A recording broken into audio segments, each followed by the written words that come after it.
Bonjour à toutes et à tous, j'espère que vous allez bien. Je suis vraiment très heureux d'être là aujourd'hui pour parler de données à caractère personnel avec vous.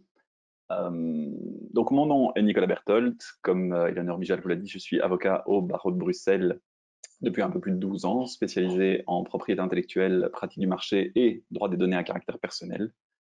Euh, et avant toute chose, avant de commencer, j'aimerais vraiment remercier Hub Brussels, donc 1819, et Eleanor Mijal de m'avoir proposé de vous dispenser cette formation.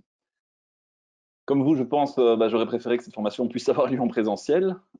D'une part, ça nous aurait permis de nous rencontrer, ça aurait été plus convivial, on aurait pu échanger plus facilement, et d'autre part, je dois bien vous l'avouer, ça m'aurait évité d'avoir à préparer des slides, exercice comme vous allez le constater, dans lequel je ne suis pas très très bon. D'ailleurs, vous voyez mon écran, malheureusement, je n'arrive pas à vous le projeter mieux que ça, donc vous verrez le PowerPoint comme je le vois, et non de manière un peu plus professionnelle. Soit. Nous allons parler aujourd'hui, à distance donc, de données à caractère personnel. Plus précisément, nous allons parler de cet instrument barbare qu'on appelle en français le RGPD, pour Règlement général sur la protection des données à caractère personnel, ou en anglais, c'est ce que j'utilise, GDPR. GDPR, si vous avez un peu d'accent. Moi, je dis GDPR pour General Data Protection Regulation. De quoi s'agit-il? Comme vous le voyez à l'écran, il s'agit d'un règlement européen du 27 avril 2016 qui est relatif à la protection des personnes physiques à l'égard du traitement des données à caractère personnel et à la libre circulation de ces données. Ce règlement, il est applicable dans toute l'Union européenne depuis le 25 mai 2018, donc un peu plus de 3 ans. Beaucoup d'entreprises, en fait, ont été assez surprises début 2018, quand on a vraiment commencé à en parler, quand on a vraiment commencé à parler du GDPR. Pourtant, comme vous le voyez à l'écran, ce texte, il date de 2016.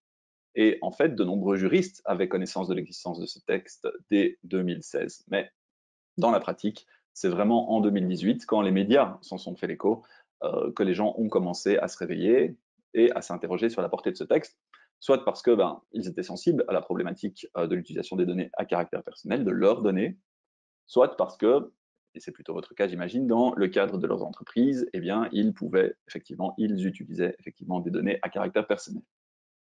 Alors quand je dis que les médias s'en sont fait l'écho, je dois bien dire que les médias s'en sont très mal fait l'écho et que le nombre de données, d'informations inexactes qui ont été proférées était assez énorme. Mais bon, pour une fois, on a parlé à la télé d'un règlement européen. Mal, mais on en a parlé.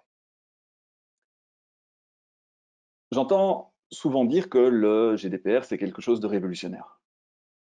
Bof, si vous voulez mon avis. En pratique, vraiment, la plupart des droits et des obligations qui sont contenus dans le GDPR, eh bien, ils existaient déjà en Belgique et en Europe avant ce règlement. Ils étaient contenus, comme vous le voyez, d'une part dans une loi du 8 décembre 92 relative à la protection de la vie privée, loi de 92, donc pas tout à fait récente, qui a été modifiée et complétée lors de la transposition de la directive européenne du 24 octobre 1995 que vous voyez à l'écran. Les trois quarts des droits et des obligations visés dans le GDPR se trouvaient déjà dans ces deux textes. Vraiment, les trois quarts.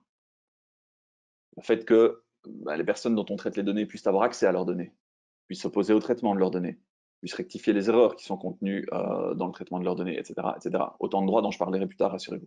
Tout cela figurait déjà dans la loi belge de 92 et dans la directive de 95. Maintenant, il est vrai que le GDPR apporte quand même son lot de nouveautés, que ce sont des nouveautés qui font peur et que c'est surtout là-dessus qu'on s'est focalisé. Et puis surtout, la principale nouveauté, on va pas se mentir, sont les sanctions. Et le fait que maintenant, il y a un vrai risque que ces sanctions soient appliquées, soient prononcées dans la pratique. La loi de 92, d'une part, franchement, les sanctions qu'elle prévoyait étaient beaucoup, beaucoup plus faibles que celles qui prévoit le GDPR, et surtout, la loi de 92, elle n'était pas appliquée dans la pratique. Il y a quelques années de cela, au début des années 2000, je suis allé plaider pour un client devant le tribunal de première instance de Bruxelles, donc client dont les données s'étaient retrouvées sur Internet, données relatives à une condamnation judiciaire passée, hein, donc il n'était pas très content de ça, vous connaissez le net mieux que moi, avec les moteurs de recherche, vous tapiez le nom et le prénom de cette personne, et le premier article qui arrivait, c'était un article d'un quotidien belge qui faisait état de cette condamnation judiciaire. J'ai plaidé le droit de supprimer cette donnée sur base donc de la loi de 1992, le juge m'a demandé, c'est véridique, qu'est-ce que c'était que cette loi, et si je la produisais. C'est une situation qui n'arrivera plus jamais maintenant. Le GDPR, tout le monde sait ce que c'est, tout le monde sait que ça existe. Puis surtout, je pense que la raison principale pour laquelle tout le monde s'en soucie maintenant, c'est parce que le GDPR prévoit des amendes assez énormes en cas d'infraction. Et quand je dis assez énormes, ce sont des amendes qui peuvent aller jusqu'à 20 millions d'euros ou 4% du chiffre d'affaires annuel total mondial de l'entreprise concernée. C'est énorme. À titre personnel, j'avais encore jamais vu ce genre d'amende mentionné dans un texte de loi. C'est le genre d'amende que la Commission européenne inflige parfois pour des entraves importantes au droit de la concurrence à des opérateurs comme Google ou Facebook. Évidemment, c'est ça qui fait réfléchir les gens, ce sont les amendes pour le moins dissuasives qui sont contenues dans le GDPR, et c'est ça qui a amené les gens à se préoccuper réellement du GDPR et à essayer de mettre en conformité plus qu'un réel intérêt pour le droit des données à caractère personnel. Ceci étant dit, c'est bien beau, mais le GDPR, ça parle de quoi? Ça parle de traitement de données à caractère personnel, de la façon dont on peut ou dont on ne peut pas, en pratique, traiter des données à caractère personnel. Deux choses à voir ensemble, donc. Qu'est-ce qu'une donnée à caractère personnel? Qu'est-ce qu'un traitement? La donnée à caractère personnel, le GDPR en donne une définition, je vais un peu spoiler la suite, mais j'espère que vous ne m'en voudrez pas, qui est excessivement large.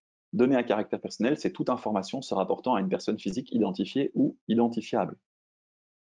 Toute information, peu importe sa nature, peu importe sa forme, peu importe même qu'elle soit exacte ou non. Une donnée, une information qui est fausse relative à une personne, ça reste quand même une donnée à caractère personnel. Toute information se rapportant directement donc, ou indirectement à une personne physique, pas une personne morale, là, ok. Personne physique, ça c'est le texte ne le dit pas, mais je le précise, personne physique vivante. Les morts n'ont plus de droit à la vie privée, n'ont plus de droit à l'image. Et une personne physique identifiée, c'est clair, ou identifiable, c'est-à-dire qu'une personne qu'on n'est pas capable d'identifier pour le moment, mais qui, par le biais, grâce à une autre donnée, à une autre information, est susceptible d'être identifiée, eh bien, est une personne identifiable, ce qui fait que toute information qui se rapporte de près ou de loin à elle est une donnée à caractère personnel. C'est super large. Quelques exemples en pratique. J'en ai mis une dizaine, j'aurais pu en mettre beaucoup plus. Le nom d'une personne, son prénom, son âge, son adresse postale, son adresse mail, son numéro de téléphone, une adresse IP, une plaque d'immatriculation, un numéro de registre national, un numéro de téléphone, un numéro de compte bancaire, une information financière, une profession, des données familiales, une photo, une vidéo, un enregistrement audio de votre voix, des données de géolocalisation, votre parcours scolaire, etc., etc. Tout ça, des informations sur votre famille, je l'ai déjà dit, tout ça, c'est ou ça peut être une donnée à caractère personnel. Excessivement large donc. Parmi ces données à caractère personnel, vous en avez certaines qui ont un statut un peu particulier. Vous en avez certaines qui sont considérées par le législateur, par le GDPR, comme des données dites sensibles. J'utilise le guillemets parce que ce n'est pas le terme que le GDPR leur donne, mais retenez que ce sont des données sensibles. Qu'est-ce que des données sensibles? Il n'y a pas de définition. Il y a simplement une liste que le GDPR nous donne. Ce sont, comme vous le voyez à l'écran, des données qui révèlent l'origine raciale ou ethnique d'une personne, des données qui révèlent des opinions politiques d'une personne, des données qui peuvent révéler ses convictions religieuses ou philosophiques, son appartenance syndicale, des données dites biométriques, tout ça pour dire empreinte digitale, utilisation de l'empreinte de l'œil, de l'iris, qui est quand même plus rare, utilisation de l'ADN, etc., etc. Sont également des données qui concernent la santé, la vie ou l'orientation sexuelle d'une personne, ou encore des données qui sont relatives aux condamnations pénales d'une personne et aux infractions qu'elle a pu commettre ou qu'elle a pu subir. Vous en rendez bien compte, c'est des données qui sont quand même très particulières, qui sont des données plus sensibles. Connaître l'adresse email d'une personne, ce n'est pas connaître son appartenance politique, son origine raciale, etc. Ce sont des données ici qui sont beaucoup plus sensibles et que dont le législateur ne va autoriser le traitement que dans des cas de figure assez limités. Et évidemment, vous vous en doutez, le GDPR va prévoir des sanctions beaucoup plus lourdes en cas de violation des règles contenues dans le GDPR qui entraînent une atteinte à ce type de données sensibles. Et dans la pratique, honnêtement, on se retrouve assez rapidement face à une donnée sensible. On n'en a pas toujours l'impression, mais en fait, les données sensibles, on y a parfois facilement accès. Exemple, j'ai parmi mes clients un opérateur télécom dont je vous parlerai de temps en temps parce que ça m'a permis vraiment, lorsque je me suis plongé dans sa mise en conformité pour le GDPR, de voir toute une série de choses dont je vais vous parler ici. Un opérateur télécom, par exemple, on se dit, lui, il traite des données de télécommunication. Il traite des données classiques à des fins de marketing direct. Des données classiques. Mais non, pas nécessairement, pas que en tout cas. En fait, un opérateur telco, ça a accès à tout ce que les personnes, par exemple, regardent à la télé. Donc, un opérateur télécom peut voir qu'un de ses clients eh bien, a comme chaîne préférée la chaîne catholique KTO. C'est une info qui permet de révéler les convictions religieuses d'une personne. Cet opérateur télécom, il peut également voir qu'un abonné s'est abonné à un pack de chaînes pornographiques homosexuelles. Ils détiennent une information concernant l'orientation sexuelle de la personne.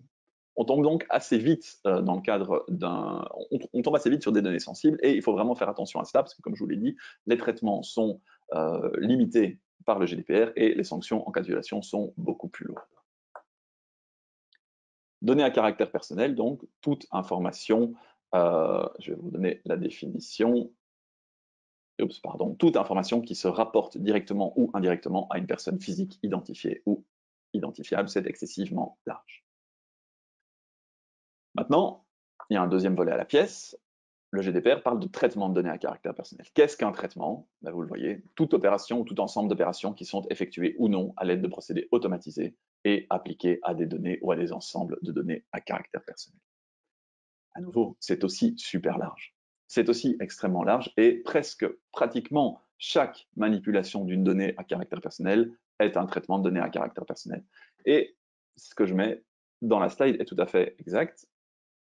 On tombe rapidement sous le champ d'application du GDPR. On traite rapidement une donnée à caractère personnel. Une personne est intéressée par les produits ou les services que vous proposez à la vente sur votre site web, il passe commande. Il va remplir le formulaire de commande ou il va acheter directement le produit proposé, peu importe en fait. Le vendeur va recevoir toute une série d'informations sur la personne, qui sont des données à caractère personnel. Son nom, son prénom, son adresse email, l'adresse de livraison, etc. etc. Le simple fait de recevoir cet email et donc de forcément de collecter l'information qui est contenue dedans, c'est un traitement de données à caractère personnel. Le GDPR s'applique. Le simple fait que vous envoyez un email à un client, vous vous basez sur une donnée à caractère personnel. Vous devez au moins avoir l'adresse email de cette personne pour lui envoyer un mail.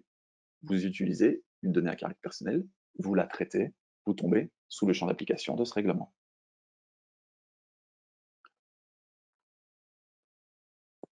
Voilà le champ d'application du GDPR, tout traitement de données à caractère personnel, de notions excessivement larges, et on tombe très rapidement dans le champ d'application du GDPR. Maintenant, le GDPR, il va également lister, présenter plusieurs personnes qui revêtent une importance toute particulière dans le cadre de la protection de données à caractère personnel. Il s'agit de la personne concernée, du responsable du traitement et du sous-traitant. Oups, excusez-moi. Alors, je schématise ça ici de manière excessivement simple, c'est assez rigolo, je vous donne en 2 lignes la définition d'un responsable de traitement et d'un sous-traitant. Il faut savoir que certains professeurs d'université ont écrit une vingtaine de lignes sur le sujet et ne sont pas encore d'accord en ce qui concerne la détermination de la frontière entre les deux. Donc ici, je schématise de manière assez simplifiée. J'ai 1 quart pour vous faire cette présentation, ce qui est assez court, donc je vulgarise. La personne concernée, d'abord, c'est, à mon avis, la personne la plus importante, puisque c'est la personne physique dont les données à caractère personnel font l'objet d'un traitement. C'est la personne physique dont vous allez utiliser les données. C'est votre client, c'est votre prospect. Lui, c'est assez facile de l'identifier.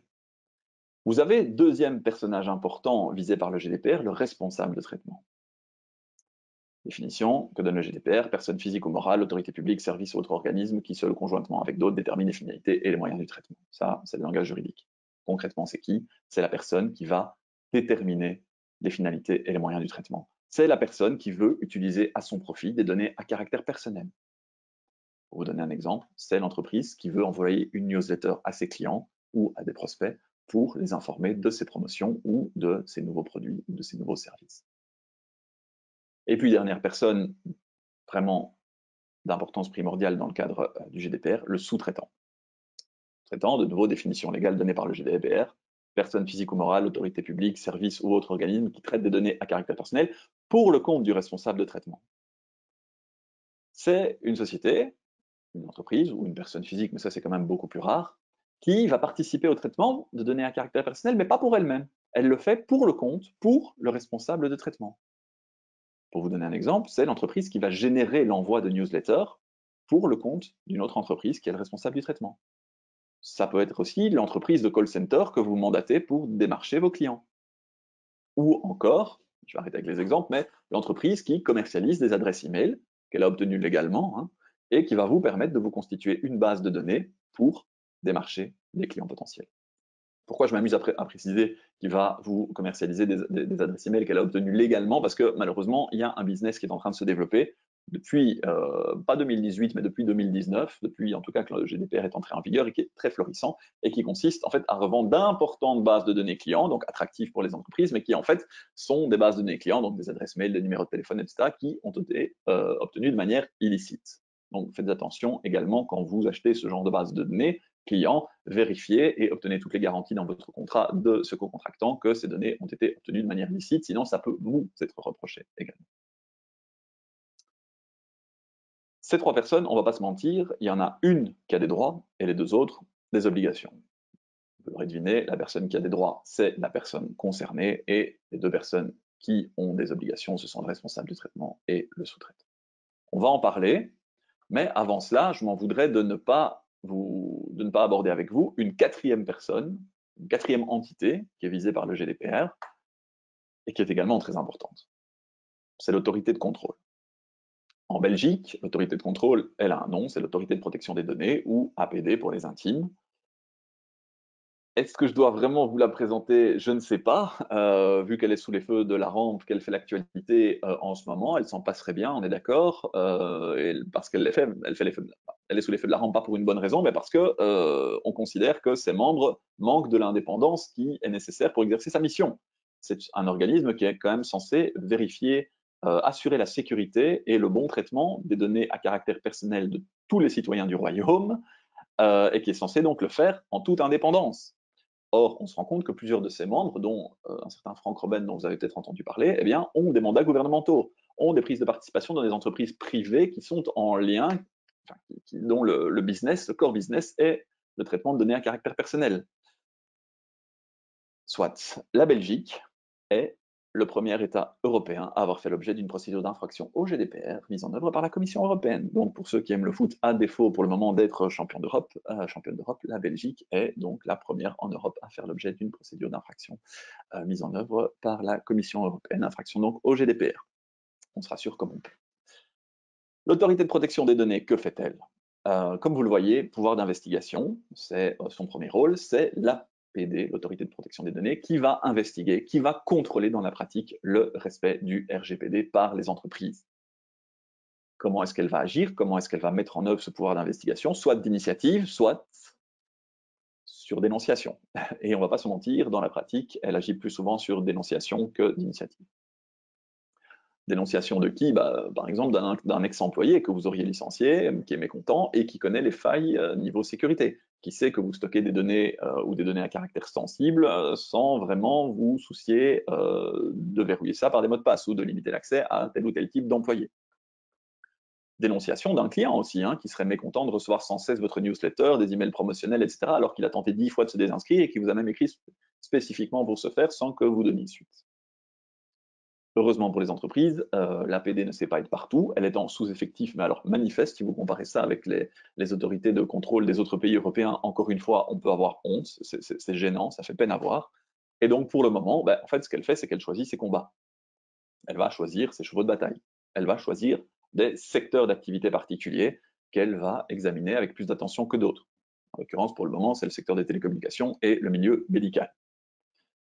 Mais comme on le verra par la suite, elle agit aussi contre des entreprises actives dans d'autres secteurs moins spécifiques, principalement sur dénonciation dans ce cas-là.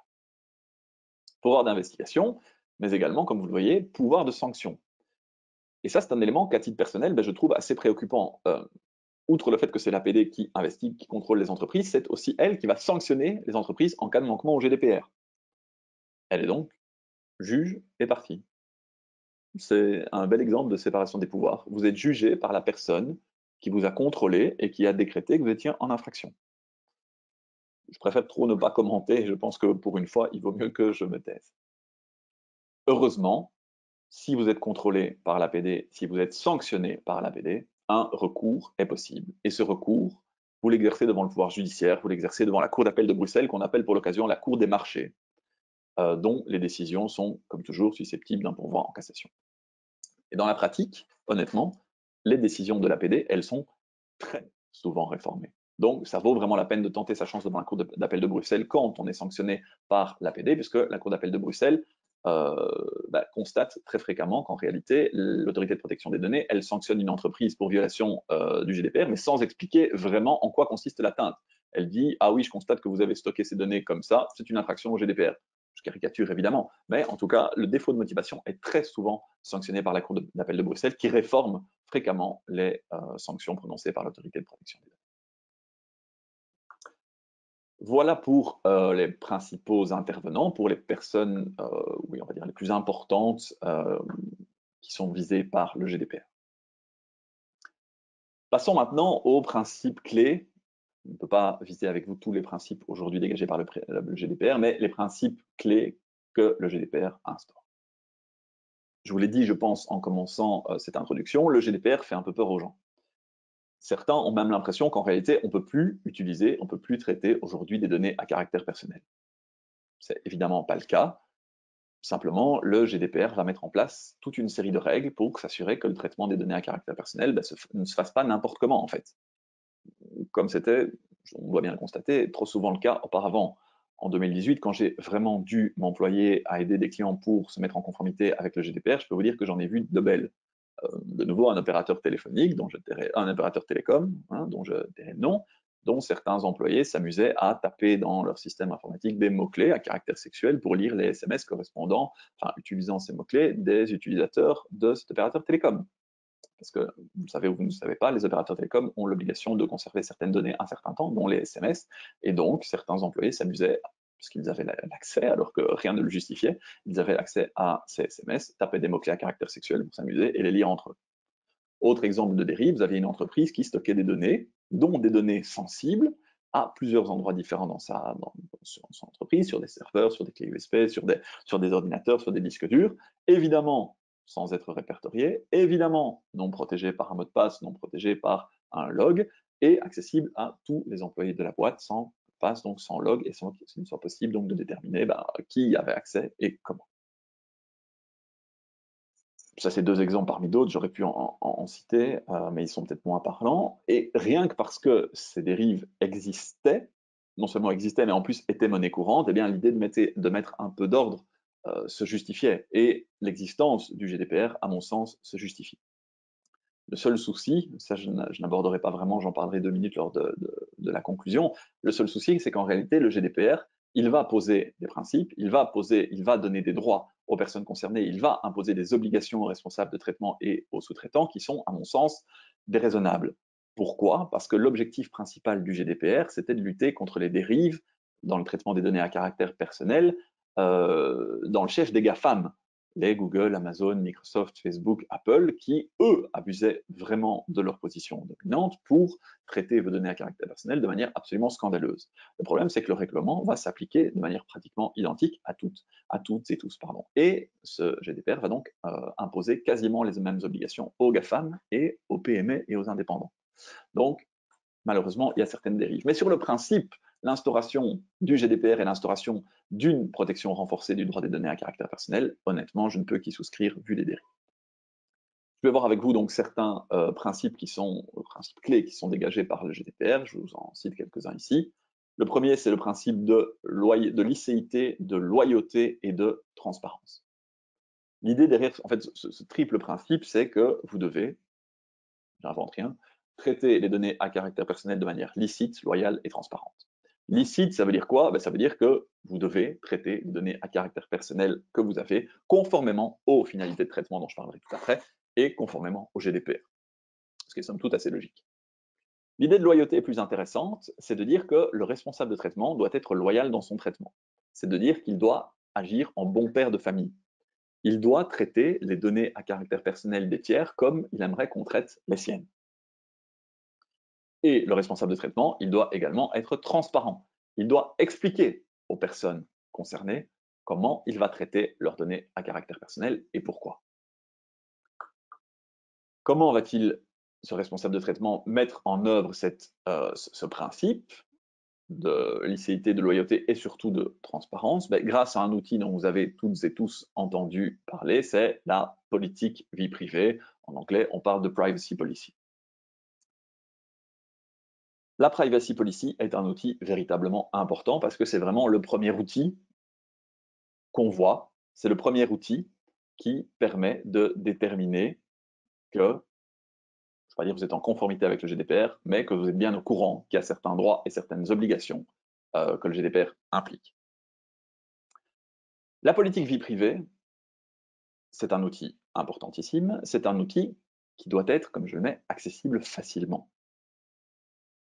L'idée de la privacy policy, c'est pas de la cacher sur un site internet comme je le vois parfois. La privacy policy, au contraire, elle doit être accessible facilement. Mettez un lien sur la page d'accueil de votre site internet, tout en bas, comme d'habitude, à côté de l'onglet conditions générales, hein, mais mettez-le sur la page d'accueil de votre site internet et rendez-la accessible en un seul clic aux utilisateurs. Il faut qu'elle soit accessible facilement. Ça, c'est pour l'accessibilité. Ensuite, une fois qu'on est dessus, le but d'une privacy policy, c'est qu'on la comprenne. L'idée ici, je le mets en termes pas très juridiques, c'est qu'elle soit claire et structurée. C'est pas de faire du blabla juridique. L'idée, c'est d'être créatif, pas rébarbatif, ou pas de noyer le poisson dans un texte juridique qui serait incompréhensible, comme les avocats et les juristes savent si bien en rédiger. L'idée, c'est quoi? C'est d'expliquer de manière claire et structurée aux personnes qui vont venir sur votre site internet, donc vos clients et vos prospects, c'est de leur expliquer comment vous traitez leurs données à caractère personnel. Donc, rédigez-la de manière structurée, dans un langage clair. Précisez à votre client, précisez à votre prospect dont vous utilisez les données, ou dont vous voulez utiliser les données, quelles données vous collectez. Vous prenez son adresse IP, son adresse mail, son nom, son prénom, vous lui dites. Précisez-lui combien de temps vous allez garder ces données à caractère personnel. Expliquez-lui pourquoi vous les utilisez. On a besoin de votre adresse email à des fins de marketing direct. On a besoin de votre adresse postale parce que si vous commandez un produit, on doit pouvoir vous l'envoyer. C'est aussi simple que ça. De nouveau, je simplifie, hein, il y a des obligations précises, expliquer aux personnes concernées comment introduire une plainte auprès de l'autorité de protection des données, etc., etc. Expliquez-leur évidemment quels sont leurs droits et leurs obligations et comment ils peuvent les mettre en ordre. Mais en soi, une politique vie privée, c'est très simple. Alors ici, j'ai évidemment un lien qui ne fonctionne pas, donc je vais essayer de vous présenter la page que je voulais vous montrer. J'espère que vous la voyez, je pense que oui. C'est magnifique, on la voit. D'habitude, on m'appelle le chat noir dans le milieu du PowerPoint, donc je suis assez content. Vous avez la politique vie privée d'un opérateur de télécommunications belge qui a été rédigée par une avocate avec qui je collabore fréquemment. Et donc, c'est elle que je vais pousser du col. C'est une politique vie privée dont, à mon avis, vous pouvez vous inspirer pour rédiger la vôtre le cas échéant. Pourquoi je la mets en avant? Tout simplement parce qu'en fait, elle est claire. C'est pas, elle est claire et elle est structurée et elle est facilement accessible. C'est pas du bullshit juridique. C'est bon. Alors évidemment, il y a un tout petit peu de bullshit. Vous êtes très attentif au respect de la vie privée, bien sûr. Mais ensuite, on explique clairement qui est le responsable du traitement, comment vous le contactez. Vous savez un onglet. Pourquoi vos données sont traitées? Alors ici, il y a évidemment énormément de texte. Mais pourquoi? Parce qu'un opérateur télécom traite énormément de données. Si vous n'en traitez que très peu, c'est beaucoup plus court. D'où proviennent ces données? Combien de temps elles sont conservées? À qui on les communique? Parce qu'un opérateur télécom a des obligations légales, notamment de communiquer certaines données à un juge d'instruction, j'insiste là-dessus. Quels sont les droits? On les verra tout de suite. Et comment les exercer? Et à la toute fin, sauf erreur de ma part, vous avez la façon d'introduire une réclamation auprès de l'autorité de contrôle. On va pas lire ça maintenant, enfin, ça nous prendrait 2 heures. Mais ce que je veux dire par là, c'est qu'une politique vie privée, ça doit pas être complexe, ça doit être clair, ça doit pas être rédigé en termes juridiques. Voilà, je vous laisse cet exemple-là et n'hésitez pas, si ça vous intéresse, à examiner la question. C'est disponible sur Internet. Autre principe que le GDPR a dégagé, la minimisation des données. C'est un principe extrêmement important. Par pitié, ne collectez pas plus de données que ce dont vous avez besoin. L'idée, c'est pas de commencer une collection. L'idée, c'est que pour une raison X ou Y, vous avez besoin de certaines données qui sont relatives à une personne pour faire certaines choses. Vous prenez les données dont vous avez besoin, pas les données annexes inutiles. Vous voulez envoyer une newsletter à un client, ou à des clients, vous leur demandez leur nom, leur prénom, histoire de personnaliser quand même un peu la newsletter, et l'adresse email, évidemment, sinon ça risque d'être difficile d'envoyer l'email, mais pas plus, c'est tout. L'adresse postale, ça ne se justifie pas, leur âge non plus, les photos non plus, leur numéro de téléphone non plus, si vous voulez envoyer une newsletter. À la limite, si vous envoyez de faire une campagne personnalisée pour leur anniversaire, comme on fait parfois, et leur octroyer une réduction, là, ok, prenez la date de naissance. Mais pas si vous ne comptez pas le faire. L'idée, c'est de minimiser les données, parce que le législateur européen, en l'occurrence, quand il a pondu ce GDPR, il a constaté qu'il y avait énormément d'entreprises qui collectaient toutes les données qui étaient possibles et imaginables sur un client, alors qu'elles n'avaient pas besoin de la moitié. Principe de minimisation des données. Vous ne collectez que ce que vous avez besoin comme données pour effectuer ce que vous voulez faire comme action. Deuxième principe très important, le principe d'exactitude. Dans la mesure du possible, essayez de faire en sorte que vos données soient exactes. Tenez-les à jour, vos données. Actualisez-les si c'est possible. Quand une donnée devient manifestement obsolète, vous la supprimez ou vous la mettez à jour. Dans mon exemple que je reprendrai souvent, puisque c'est quand même censé être une formation GDPR accès e-commerce, dans votre newsletter, vous envoyez une newsletter à des clients, elle génère un message d'erreur par rapport à une ou plusieurs adresses qui n'existent pas ou qui n'existent plus, vous la supprimez de votre base de données, vous nettoyez votre base de données. Un client vous indique qu'il a changé d'adresse, mettez à jour par pitié la base de données, notez la nouvelle adresse et surtout supprimez l'ancienne, il n'y a plus de raison de la conserver. C'est le principe d'exactitude des données. Limitation de la conservation des données, c'est le même objectif, sauf que là, l'idée, c'est de ne conserver une donnée que le temps qui est nécessaire à la finalité, on va voir bientôt, qu'il y a derrière. Vous conservez une donnée aux fins d'exécution d'un contrat, ok. Le contrat est terminé, vous supprimez la donnée. Vous ne la gardez pas plus de temps que ce qui est nécessaire. Alors parfois, c'est difficile de déterminer combien de temps on doit conserver une donnée, honnêtement, dans la pratique. Parfois, la loi vous aide, parfois, la loi vous impose quelque chose. En matière de télécom, dont je vous parlais tout à l'heure, les opérateurs doivent conserver 12 mois certaines données de communication au cas où un juge d'instruction qui mène une enquête pénale leur demanderait des infos. Un médecin doit conserver jusqu'à 30 ans les données de ses patients après la dernière visite de son patient. Un avocat doit conserver les données de ses clients relatives au dossier qu'il traite jusqu'à 5 ans après la clôture du dossier. Mais l'idée derrière ce principe, c'est ne conservez pas des données plus que ce qui est nécessaire, plus longtemps que ce qui est nécessaire. Vous avez ces données, elles ne vous sont plus utiles, vous les supprimez. Avant-dernier principe dont je vais parler, je pense, le principe d'intégrité et de confidentialité. L'idée, c'est de garantir une sécurité appropriée aux données que vous traitez, contre tout ce qui est traitement interdit, perte, vol, destruction de données, etc. Et pour ce faire, vous devez prendre toute une série de mesures techniques et organisationnelles. Donc techniques, des mesures de sécurité informatique. Vous utilisez des mots de passe lorsque quelqu'un veut accéder à un système qui contient des données à caractère personnel. Vous utilisez des logiciels qui vous permettent de voir où sont vos données en interne, qui les a envoyées à qui. Mais aussi toute une série de mesures organisationnelles.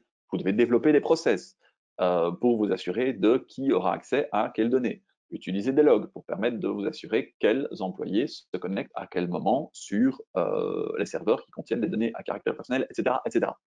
N'autorisez l'accès aux données qu'aux personnes de votre entreprise qui en ont effectivement besoin. L'idée derrière ce principe, c'est vraiment de s'assurer que les données à caractère personnel que vous traitez et forcément du coup que vous stockez, eh bien, soient préservées, qu'elles restent confidentielles, qu'elles ne soient pas transférées à des tiers qui n'en ont pas besoin et qu'elles soient donc bien sécurisées. Dernier principe dont je vais parler, excessivement bref, principe de responsabilisation, responsabilité. L'idée, c'est de montrer que vous, en tant que responsable de traitement, vous êtes conscient de vos responsabilités. Vous devez montrer aux tiers, à l'autorité de protection des données, que vous faites vos best efforts, pour utiliser un terme juridique, pour être raccord avec le GDPR. Un moyen, c'est d'organiser par exemple des formations, des sensibilisations au GDPR dans votre entreprise. Mais pas nécessairement. Vous pouvez effectivement simplement montrer que vous avez respecté tous les principes dont je viens de parler. Ça montre qu'effectivement vous êtes conscient de vos obligations et que vous faites vos meilleurs efforts pour vous mettre à jour. Parce que c'est un élément peut-être qui est important. Souvent, les clients me demandent mais comment je fais pour être conforme au GDPR? Je dis c'est impossible, vous n'aurez jamais une garantie de conformité. Je suis 100% conforme au GDPR. Vous avez parfois certaines entreprises, je pense notamment au Sporting Club d'Anderlecht dont j'ai regardé la conférence de presse lors du rachat par Mark Cook. La première chose qui a été dit avant les ambitions du club, etc., c'est je peux vous affirmer que nous sommes 100% compliant avec le GDPR. C'est impossible. Le GDPR est un texte tellement long, tellement complexe, qui a tellement d'implications pratiques qu'il est impossible d'obtenir une garantie à 100%. Même si vous êtes une entreprise d'une certaine taille, comme un opérateur télécom, même si vous faites appel à une entreprise du Big Four, Deloitte, EY, etc., etc., pour obtenir un audit et pour obtenir un rapport sur la façon dont vous êtes conforme ou pas, vous n'aurez jamais une certification disant vous êtes conforme au GDPR. L'idée, c'est vraiment être conscient qu'il y a des droits des personnes concernées, être conscient qu'il y a des principes à respecter, être conscient qu'il y a des obligations à respecter et faire vos meilleurs efforts pour être raccord avec le GDPR. Alors évidemment, parfois ça ne suffit pas. Malgré vos best efforts, il y aura des violations de données. J'en parlerai par la suite. Mais l'idée, c'est quand même de faire vos meilleurs efforts. Voilà pour les principes dégagés par le GDPR. Respecter ces principes, c'est évidemment une chose importante, importantissime, puisque si vous ne le faites pas, vous pouvez être sanctionné par l'autorité de protection des données pour ne pas avoir respecté le règlement général sur la protection des données à caractère personnel, mais malheureusement pour vous, ce n'est pas suffisant pour traiter les données à caractère personnel des personnes concernées. Pour cela, encore faut-il que derrière le traitement, il y ait une finalité, il y ait un but, de manière un peu caricaturale, au traitement. Et ces finalités, eh bien, elles sont énumérées de manière limitative par le GDPR. Donc, pour le dire autrement, vous ne pouvez pas traiter une donnée à caractère personnel s'il n'y a pas une finalité derrière. Vous ne pouvez, pour le dire de manière positive, traiter une donnée à caractère personnel que si vous vous trouvez dans une des hypothèses suivantes. La première des hypothèses, c'est le consentement de la personne concernée. Vous voulez traiter les données d'une personne. Vous demandez son consentement, son accord, son autorisation. En principe, c'est simple. Sauf que dans la pratique, ça l'est un peu moins. Qu'est-ce que le consentement? Le GDPR va nous dire, de nouveau, c'est la manifestation de volonté par laquelle le traitement est accepté. Donc, pour le dire autrement, par une déclaration ou par un acte positif clair, la personne physique concernée accepte que ces données soient traitées. Très clairement, dans la pratique, vous allez sur un site web pour acheter tel ou tel truc, et juste en haut du bouton de commande, vous avez deux onglets avec des cases à cocher. Une pour accepter les conditions générales, sur laquelle vous ne pouvez pas passer votre commande, et une autre disant un truc du genre « j'accepte que mes coordonnées, que vous venez de remplir juste au-dessus, soient utilisées par X, Y ou Z pour m'envoyer des courriers électroniques à des fins de marketing direct, par exemple. » J'en ai dit un certain nombre. C'est ce genre de consentement dont on parle ici. Sauf que, pour être valable, le consentement de la personne concernée, comme vous le voyez, il doit être libre, éclairé, spécifique et univoque. Libre, pas contraint. On ne menace pas une personne pour obtenir son consentement. Ce n'est pas un consentement libre, c'est logique. Cas un peu extrême, j'en conviens. Mais libre, ça veut également dire que vous ne conditionnez pas l'accès à votre site, que vous ne conditionnez pas la commande, l'achat de votre produit, par exemple, à l'utilisation de ces données à caractère personnel. Parce que dans ce cas, même si la personne coche la case dont je viens de parler, en disant qu'elle accepte, qu'elle consent au traitement de ces données à caractère personnel, ben forcément, puisque sinon elle ne sait pas finaliser sa commande, ben ce n'est pas un vrai consentement libre, puisque vous conditionnez la commande à l'autorisation au consentement de l'utilisation des données à caractère personnel. Et donc, même si vous faites ça, même si la personne a cliqué sur la petite case, vous traitez ces données illicitement. Le consentement doit être libre, il doit également être éclairé, c'est-à-dire que ce consentement doit reposer sur une information qui est claire et complète que vous avez fournie à la personne concernée. Donc la petite phrase d'explication que je vous ai donnée, pensez à la rédiger de manière claire, précise, en expliquant ce que vous voulez faire avec la donnée. Et théoriquement, il faut vous assurer, mais ça c'est un peu compliqué dans la pratique, surtout en matière d'e-commerce, que la personne qui accepte, qui consent, est capable de comprendre ce que vous lui demandez. Je le mentionne parce que j'ai une affaire qui est actuellement pendante dans la cour d'appel de Bruxelles, où vous avez une société de production qui est allée filmer des personnes qui étaient internées à l'annexe psychiatrique de la prison de Forêt. La famille d'une de ces personnes m'a contacté en disant il faut que ce reportage ne passe pas, enfin en l'occurrence il était passé, donc il faut faire interdire la diffusion ultérieure de ce reportage tant que la personne en question n'est pas floutée, tant qu'elle n'est pas non reconnaissable. On a assigné la société de production devant le tribunal de première instance de Bruxelles, qu'a dit la société de production, on leur a fait signer un papier, de fait ils nous ont produit un papier d'une page, disant, voilà, on marque notre consentement pour être filmé et pour que le reportage soit diffusé. Une page entière dans un langage juridique plus ou moins clair que j'ai dû relire 2 ou 3 fois pour être sûr de ce qu'il disait, qu'on a fait signer à des personnes internées dans une annexe psychiatrique. Ils ont donné leur consentement. Voilà l'argument de la partie adverse. OK, libre et éclairé, à mon sens, jamais. Enfin, on verra ce que la Cour d'appel en dit. Exemple un peu extrême, j'en conviens, mais exemple qui existe puisque ça fait l'objet d'un procès.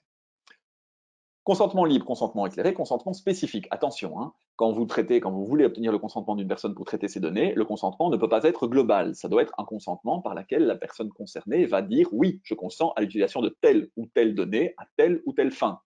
Je consens, par exemple, que vous utilisiez mon adresse email, mon nom et mon prénom que je viens de mettre juste au-dessus à des fins de marketing direct.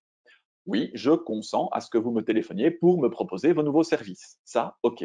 Mais pas un consentement global. Oui, toutes mes données peuvent être utilisées à toute fin. Ce genre de choses n'est pas valable. Le consentement doit être spécifique.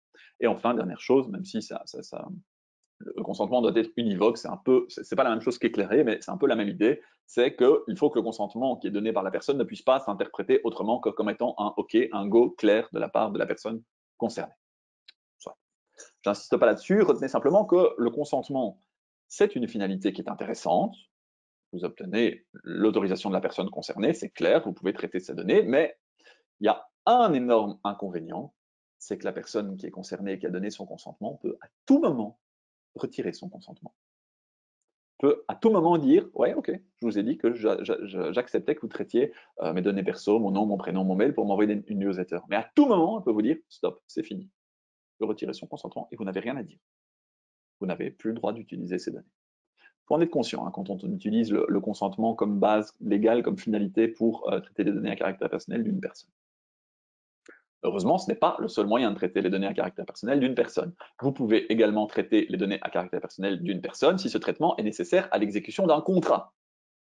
L'idée, c'est que vous êtes dans une relation contractuelle ou pré-contractuelle avec un tiers, vous êtes en relation où vous allez l'être, il y a clairement, nécessairement des données que vous allez devoir traiter. Un consommateur a acheté un de vos produits, vous allez le lui livrer, il faut quand même bien que vous disposiez de son adresse postale, de son nom et son prénom pour lui envoyer, pour lui livrer le produit qu'il a acheté, pour lui envoyer la facture s'il n'a pas déjà payé lorsqu'il a passé la commande, pour lui envoyer un rappel de paiement. Il est autorisé de traiter des données à caractère personnel aux fins de l'exécution d'un contrat. Si vous êtes dans le cadre d'une relation contractuelle avec votre contractant, avec un consommateur par exemple, vous n'avez pas besoin de lui demander son consentement pour traiter ces données, puisque ce traitement est nécessaire à l'exécution d'un contrat. Autre base légale possible, le traitement est nécessaire au respect d'une obligation légale qui vous incombe. C'est plus rare, mais quand même. Il y a une obligation légale, attention, du droit national, une obligation légale belge ou du droit de l'Union européenne, pas d'un pays tiers, pas de la Russie, pas des États-Unis, qui vous impose de traiter ou de conserver certaines données. Vous devez traiter ou conserver ces données. Vous n'avez pas à obtenir le consentement de la personne concernée, vous n'avez pas à dire que c'est nécessaire à l'exécution d'un contrat.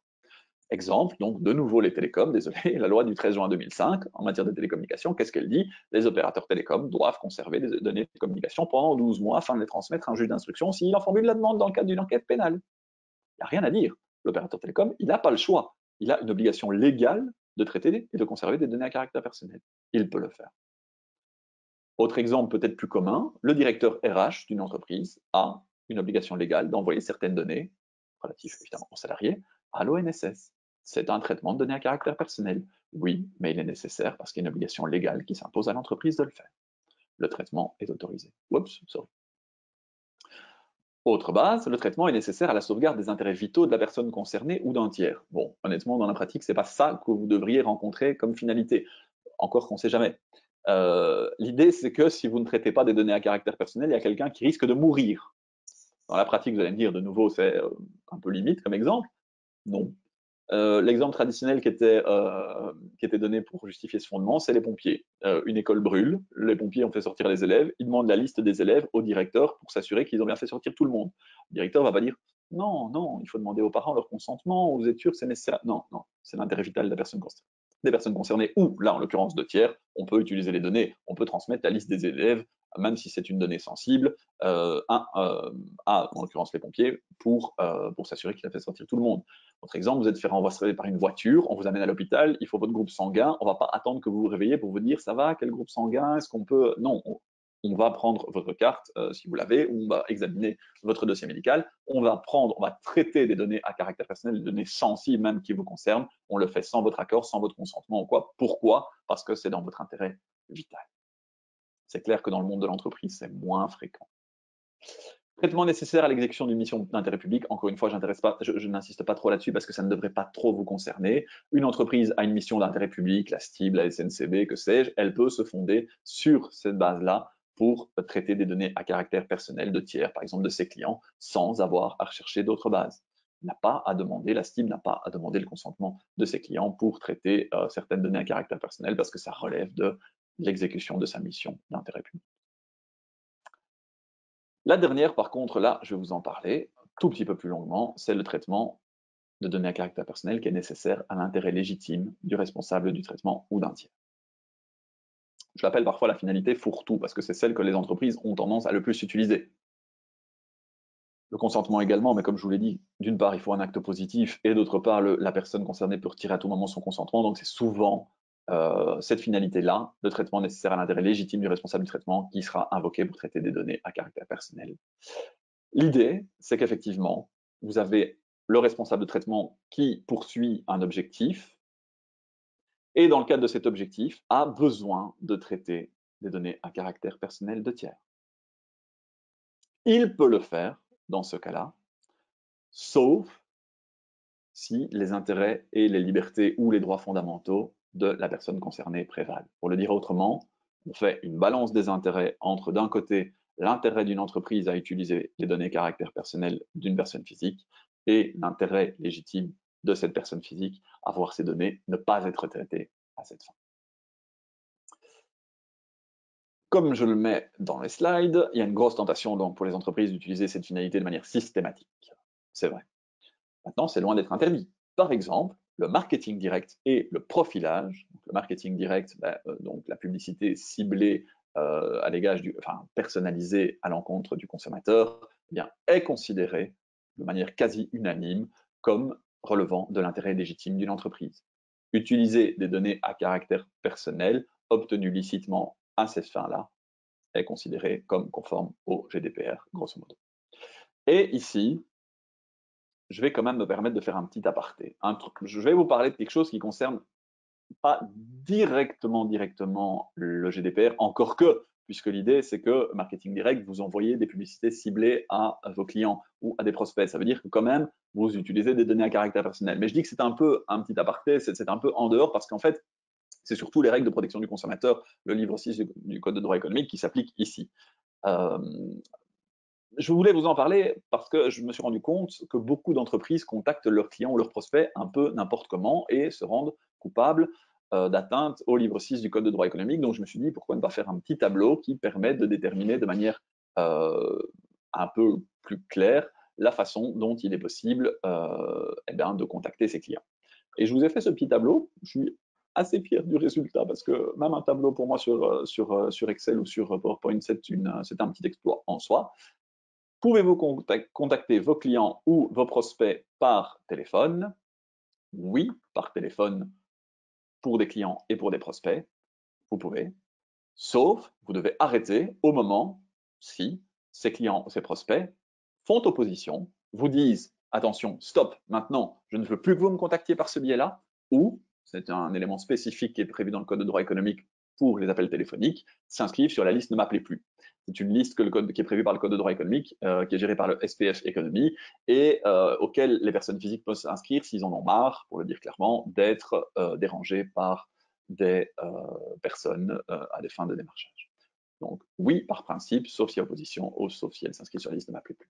Par courrier, oui, de nouveau, pas de souci, vous pouvez contacter des clients et des prospects par courrier de nouveau jusqu'à ce qu'ils s'y opposent. Là, vous arrêtez.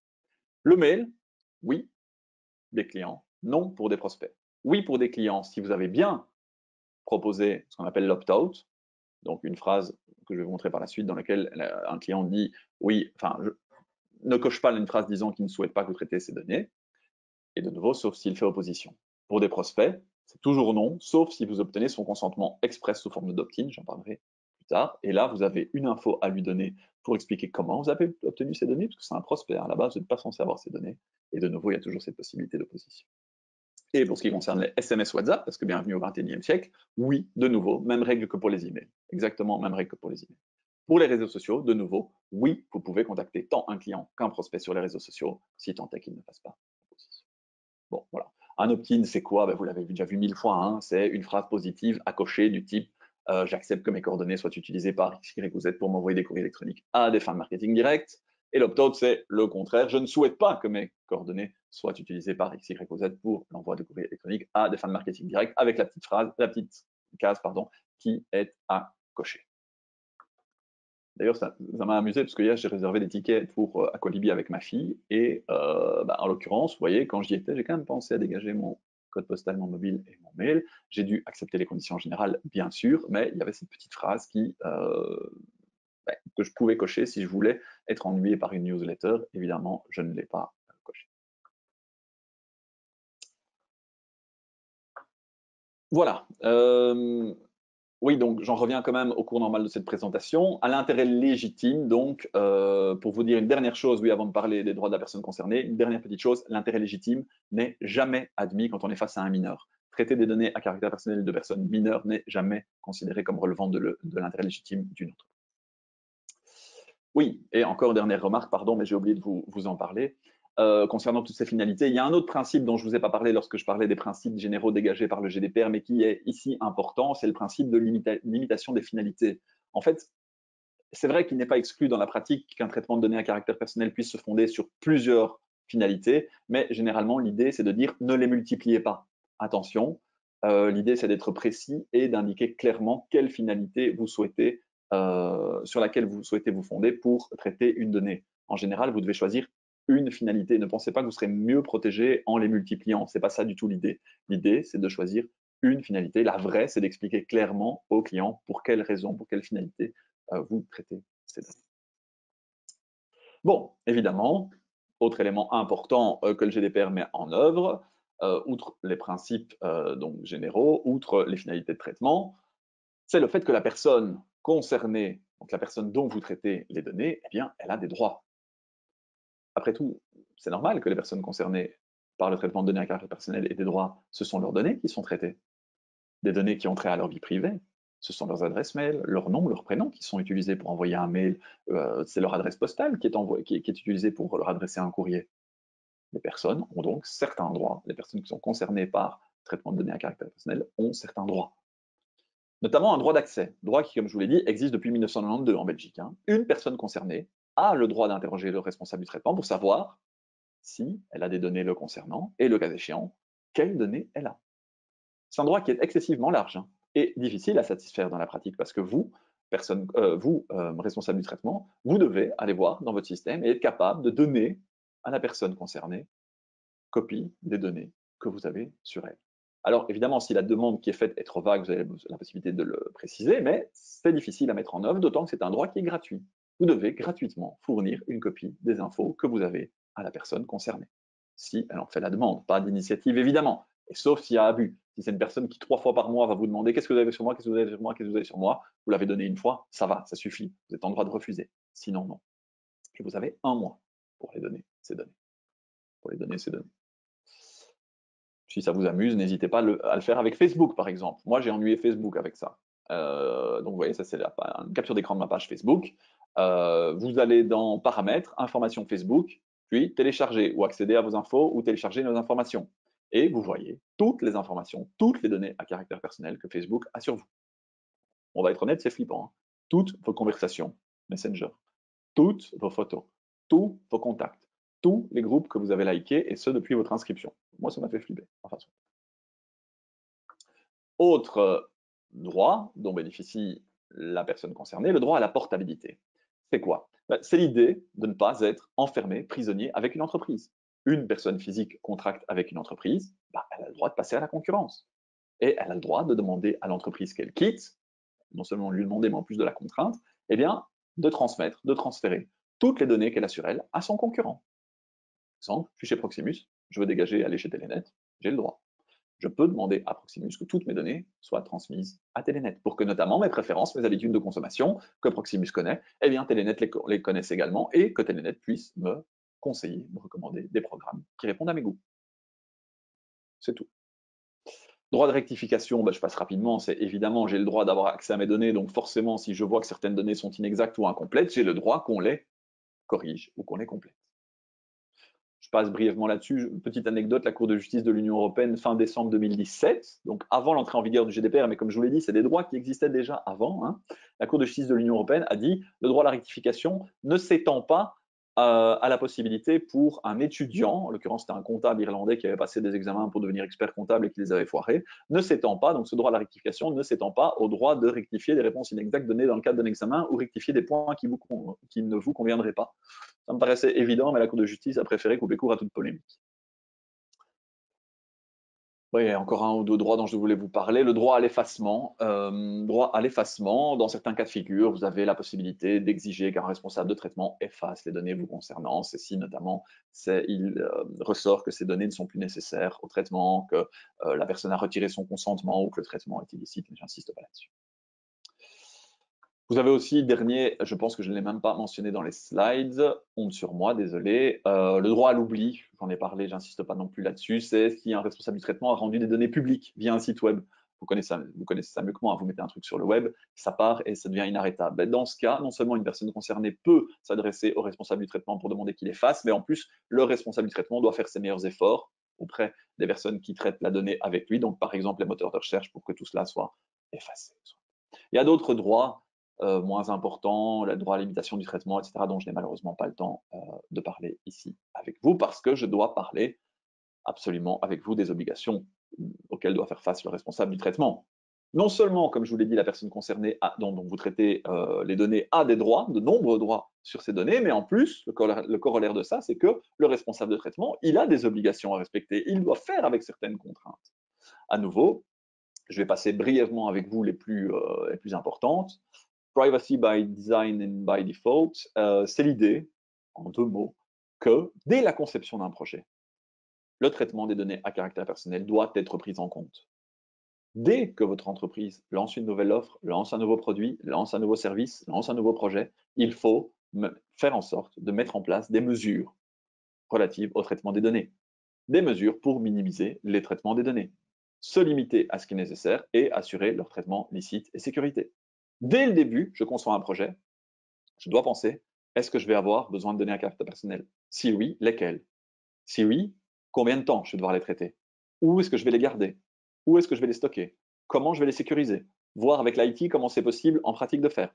Rechercher, le cas échéant, un sous-traitant, etc., etc. L'idée, c'est que la problématique du traitement de données à caractère personnel, il faut la prendre en compte dès le début. Autre obligation, alors ce n'est pas une obligation à proprement parler, le recours à un sous-traitant. Pourquoi je dis que ce n'est pas une obligation et pourquoi je le mets dans les obligations? C'est un peu incohérent, vous allez me dire, un peu. Alors, le responsable du traitement n'est évidemment pas obligé de recourir à un sous-traitant, c'est une certitude. Mais dans la pratique, on ne va pas se mentir, il est rare qu'une entreprise puisse tout faire tout seul. Bon, allez, le développement d'une plateforme e-commerce, à mon avis, d'autres ont dû vous en parler mieux que moi dans le cadre des formations de Hub Brussels cette semaine, mais techniquement, c'est complexe à mettre en œuvre. Moi, perso, je n'ai pas les compétences du tout pour mettre ça en œuvre. Je suis à peine capable de faire ce PowerPoint. Donc, clairement, je ne sais pas techniquement mettre ça en œuvre moi-même. Une entreprise veut disposer d'un système de commande et de paiement en ligne efficace? Ok, mais ce n'est pas simple à mettre en œuvre pour une société dont le business est différent. Cette société va fréquemment donc faire appel à un sous-traitant, à une autre entreprise qui, elle, sera spécialisée dans le développement, par exemple, de cette plateforme e-commerce, dans cette plateforme de commande et de paiement en ligne. Et du coup, forcément, si elle gère ce genre de plateforme, elle va avoir accès, elle va stocker des données à caractère personnel, par exemple, des données de paiement dans mon exemple, pour une entreprise qui est responsable de traitement. Eh bien, cette entreprise qui va donc mettre en œuvre, développer et stocker des données de paiement, c'est un sous-traitant. Si vous faites appel à un sous-traitant, et ce sera très fréquemment le cas, autre exemple, et j'arrête, votre entreprise veut générer des newsletters. De nouveau, soit vous le faites à l'ancienne et vous êtes capable de faire ça vous-même en préparant tout en interne, soit vous faites appel à une entreprise ou vous achetez un logiciel d'une société tiers qui va permettre de générer et d'envoyer ces newsletters pour vous. La société qui fait ça pour vous ou qui vous vend le logiciel, c'est un sous-traitant, c'est votre sous-traitant. Vous voulez, allez, j'avais dit dernier exemple, vous voulez acquérir une base de données clients pour vous permettre d'accroître le nombre de personnes à qui vous allez envoyer votre newsletter. Vous devez l'acheter auprès d'une entreprise. Cette entreprise, c'est votre sous-traitant. Vous devez vous assurer, quand vous avez recours à un sous-traitant, que ce sous-traitant est la bonne personne, qu'elle vous offre toutes les garanties de respect des obligations qui figurent dans le GDPR et que ce sous-traitant va travailler correctement et va traiter correctement les données que vous allez lui confier. Comment s'en assure-t-on? Par la conclusion d'un DPA, là j'ai mis que l'acronyme, désolé, Data Protection Agreement. C'est un accord, c'est un contrat par lequel que vous allez conclure entre donc qu'une entreprise qui est responsable de traitement va conclure avec un sous-traitant pour cadrer, pour prévoir toute une série d'éléments, d'instructions précises qui vont être données à ce sous-traitant. Lui fixer des obligations de confidentialité, fixer avec lui, convenir avec lui quelles mesures de sécurité vont être prises pour traiter les données auxquelles il aura accès, s'assurer qu'il vous tiendra au courant de tout problème qu'il rencontrerait, etc., etc. C'est la conclusion d'un contrat qui doit être très concret avec votre sous-traitant. Et il faut dire qu'à l'heure actuelle, c'est ce que je fais le plus. Parce qu'au début, en 2018, quand GDPR est arrivé, ce qu'on me demandait le plus, c'était examiner quels sont les manquements évidents au niveau gestion de données à caractère personnel, c'était confectionner des registres, dont je parlerai après, c'était rédiger des politiques vie privée dont je vous ai déjà parlé, c'était donner des formations. Maintenant, ce que je fais le plus, c'est ça, c'est rédiger des DPA. Ce n'était pas la priorité au début, mais maintenant, nombre d'entreprises ont réglé les questions de politique vie privée, enfin, ont mis en ordre leur popote interne, se sont rendus compte où elles stockaient les données, comment les sécuriser, comment limiter l'accès, etc., etc. Donc, ont mis en œuvre toute une série de bonnes pratiques, ont créé un registre, ont nommé un DPO, j'y reviendrai, pardonnez-moi. Maintenant, ce qu'elles font, c'est qu'elles s'assurent, on rédige une politique vie privée, ce qu'elles s'assurent, c'est qu'elles concluent des DPA, des Data Protection Agreements, avec leurs sous-traitants. Et là, franchement, je voudrais insister sur quelque chose, le DPA, ça doit être un truc concret et certainement pas un truc standard. Je sais que c'est une tentation extrême, que les avocats, les juristes coûtent cher, prennent du temps, sont chiants, incompréhensibles, et qu'il y a des templates qui existent. Mais c'est ni fait, c'est ni fait ni à faire. C'est ni fait ni à faire. Un template, ici, c'est ce qu'il y a de pire. Pourquoi? Parce que chaque situation est différente. Ici, ce que vous allez faire, c'est expliquer concrètement ce que va devoir faire votre sous-traitant dans le cas d'espèce qui lui est soumis. C'est ça qu'il faut cadrer. Il ne faut pas se contenter de clauses, de mettre en œuvre de grands principes ou des obligations générales. On s'en fout ici. Ce qu'il faut faire, c'est préciser quelles données vont être utilisées par le sous-traitant, comment il va y avoir accès, comment il va les sécuriser, comment il va les conserver, à qui il va pouvoir faire appel si jamais il a besoin d'aide, ou ce genre de choses. C'est pas dans un template standard que vous allez trouver ça. Soit. Je vais quand même avancer parce que l'heure tourne. Il y a un match des diables quand même qui commence dans 50 minutes. Autre obligation par contre, extrêmement importante, et ça je ne pourrais pas terminer cette formation sans vous en parler, c'est l'obligation de tenir un registre de traitement. Je parle d'un registre interne à l'entreprise ici, bien sûr. Alors d'abord, est-ce une obligation pour tout le monde? Théoriquement, oui, sauf pour les entreprises de moins de 250 employés. Là, en principe, il n'y a pas de registre. Vous allez dire, chouette, ça ne me concerne sans doute pas. Sauf qu'en réalité, même les entreprises de moins de 250 employés sont censées tenir un registre si il y a des risques pour les droits et libertés des personnes concernées, si le traitement porte sur des données sensibles, dont j'ai parlé tout à l'heure, ou si le traitement est plus qu'occasionnel et régulier. Donc en fait, dans la pratique, c'est une exception qui est méga limitée. Et dans la pratique, pratiquement toute entreprise est tenue de tenir un registre de traitement. Alors qu'est-ce que vous devez mettre dans ce registre de traitement? Je vous ai fait la liste. Le nom et les coordonnées du responsable de traitement, du DPO, décrire les données que vous allez traiter, décrire la finalité de traitement sur laquelle vous vous fondez, décrire les catégories de personnes qui sont concernées. Parce qu'en fait, on oublie souvent, mais vous traitez souvent aussi des données qui sont relatives à vos propres employés, parfois à vos clients, parfois à vos prospects, parfois à un personnel commercial, etc., etc. Décrire où elles sont stockées, ces données, et qui y a accès. Les délais de conservation. Les factures, je les garde, les données relatives à la facturation, je les garde X années. Décrire des mesures descriptives générales, rassurez-vous, de sécurité. Ça, j'en ai pas eu le temps d'en parler avec vous, mais également préciser si oui ou non il y a un transfert des données hors espace économique européen, et si oui, quelles mesures de sécurité ont été prises. Bref, je ne peux pas insister plus que ça, mais un registre, c'est vraiment une obligation. Et là, par contre, contrairement à ce que je viens de vous dire, contrairement au DPA, ici, le registre, OK pour un template. OK pour utiliser un template, parce que c'est quoi un registre? C'est un fichier Excel, c'est un tableau dans lequel vous allez devoir juste mettre ce que je viens de vous indiquer. C'est un tableau à compléter. Donc là, vous avez des logiciels, vous avez des bases de données, enfin, vous avez des templates qui circulent et qui sont parfois bien faits et qu'il vous suffit alors de compléter pour tenir votre registre. C'est méga important. Le registre, c'est la première chose que l'autorité de protection des données va vous demander s'il y a un contrôle. Ils vont venir chez vous, ils viennent chez vous, je ne vous le souhaite pas, touchons du bois. Ce qu'ils vont vous demander, la première chose, c'est votre registre. La deuxième, c'est de checker votre politique vie privée. C'est les deux vitrines vraiment de votre entreprise niveau respect GDPR. Si vous n'avez pas de registre, alors s'il est mal tenu, c'est déjà un problème ce registre. Si vous n'en avez pas, désolé de parler comme ça, mais c'est la merde. Clairement, vous allez avoir des problèmes avec l'autorité de protection. Autre, j'avance, obligation, c'est la nomination d'un DPO. C'est la dernière dont je parle avec vous, c'est sans doute la plus célèbre. l'obligation de nommer un Data Protection Officer en anglais, délégué à la protection des données, DPD en français. De nouveau, c'est une obligation pour tout responsable de traitement et même tout sous-traitant. Si c'est une autorité publique, normalement ça ne devrait pas être votre cas. Si un traitement à grande échelle de données sensibles, normalement ça ne devrait pas vous concerner encore que. Ou si ces activités de base, c'est-à-dire ces activités principales, sont des opérations de traitement de données qui exigent un suivi régulier et systématique à grande échelle. Le souci, c'est que ce grande échelle, on ne sait pas ce que c'est. Il n'y a pas encore de décision vraiment de l'autorité de protection des données qui explique ce que c'est. La doctrine, pardon, donc les profs du NIF, les avocats, etc., ont dégagé certains critères disant, bah oui, s'il y a un grand nombre de personnes qui sont visées, un grand volume de données, mais de nouveau, ça veut dire quoi? Une grande durée de traitement, etc. Là, c'est un traitement à grande échelle et vous êtes censé nommer un DPO, sinon pas. Et on a dégagé certains secteurs d'activité dans lesquels clairement il faut toujours un DPO. Vous êtes une compagnie d'assurance, vous êtes une banque, vous êtes un opérateur telco, vous êtes un moteur de recherche, etc. Il faut d'office un DPO. Mais pour les plus petites entreprises, s'il n'y a pas de traitement de données qui exige un suivi régulier et systématique à grande échelle, vous n'êtes pas tenu de nommer un DPO. Le cabinet d'avocats dans lequel je bosse, on est 15 avocats, on traite des données à caractère personnel. Le barreau a demandé une étude. Il apparaîtrait que nous ne devons pas nommer de DPO. Nous, pour nos activités de base, n'opérons pas un suivi régulier et systématique des données à caractère personnel à grande échelle. Que dois-je vous dire? Oui, peut-être. Vous avez fait de votre mieux. Malgré cela, vous êtes face à une violation de données à caractère personnel. Malgré tous vos efforts, vous vous êtes fait hacker des données. Malgré tous vos efforts, un de vos employés a perdu un ordinateur, un smartphone, une clé USB sur lequel des données à caractère personnel étaient traitées. Ça arrive, je vous jure, un employé envoie un mail contenant des données à caractère personnel de client au mauvais destinataire. Vous êtes face à une violation de données à caractère personnel. Qu'est-ce que vous faites dans ces cas-là?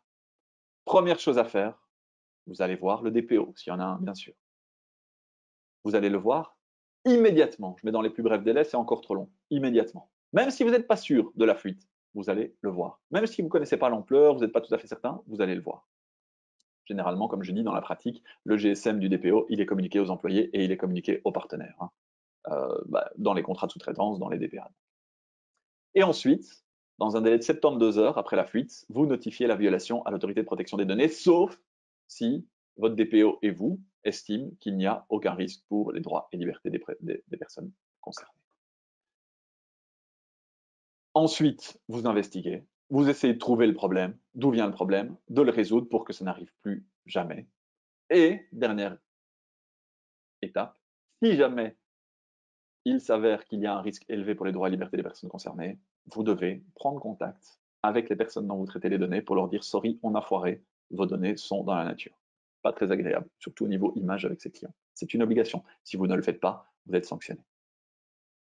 Et c'est par là que je vais terminer. Les sanctions. Parce que c'est bien beau toute cette théorie, mais on ne va pas se mentir, c'est les sanctions qui font que le GDPR, il est respecté. Je vous l'ai dit, 75-80% des obligations contenues dans le GDPR, elles l'étaient déjà dans la loi de 92, la directive de 95. En fait, c'est les sanctions qui ont fait réagir les gens et qui ont fait qu'elles sont bougées. Bah oui, quand vous avez jusqu'à 10 millions d'euros ou 2% du chiffre d'affaires annuel mondial total de l'exercice précédent de la société qui peut vous être infligé comme sanction, et encore pour des sanctions lambda, parce que si c'est des sanctions si c'est des fuites de données graves ou qui portent sur des données sensibles, on parle carrément de 20 millions d'euros ou jusqu'à 4% du chiffre d'affaires annuel mondial de la boîte qui est pris en compte. Donc, la question qui m'est souvent posée, c'est qu'est-ce que je risque en cas de fuite de données? Désolé, je ne sais pas. Je ne sais pas. Tout ce que nous dit le GDPR, c'est jusqu'à 10 millions ou jusqu'à 20 millions. Évidemment, c'est des sanctions qui sont énormes et je vous rassure tout de suite, c'est des sanctions qui visent les GAFAM, ça. Ce n'est pas des sanctions qui seront appliquées à des PME ou à des indépendants personnes physiques ou même à des entreprises d'une taille lambda. Mais le problème, c'est qu'on a un manque total de transparence. On n'en sait rien. Quel sera entre 0 et 20 millions? Ce n'est pas une fourchette, c'est une fourche. À combien allez-vous être condamné? On n'en sait rien. Il n'y a aucune explication. La sanction va dépendre de la violation. Est-ce que la violation des données concerne beaucoup de données? Des données sensibles? Est-ce que c'est la conséquence d'une négligence grave de votre part? Pire, est-ce que c'est volontaire? Est-ce que vous saviez que vous n'aviez pas le droit de faire quelque chose et vous l'avez fait quand même? Est-ce qu'il y a des antécédents dans le cadre de votre entreprise de violation de données à caractère perso? Si oui, tout ça risque de faire augmenter les sanctions. Mais en pratique, la sanction dépendra surtout de la volonté de l'autorité de protection des données. Alors, je vous ai cité, mais je vois que j'arrive au bout de au bout du temps qui m'est imparti, je vous ai cité quand même quelques exemples pratiques de décisions qui ont été rendues par l'autorité de protection des données en Belgique. La première sanction qui a été donnée, allez, pour être honnête avec vous, on s'est dit, bon, si c'est ça les effets du GDPR en Belgique, il ne fallait pas s'emmerder avec un texte pareil. Un bourgmestre wallon a été condamné à une amende de 2000 euros pour avoir répondu à l'email qui lui a été envoyé par un de ses concitoyens en lui renvoyant de la publicité électorale.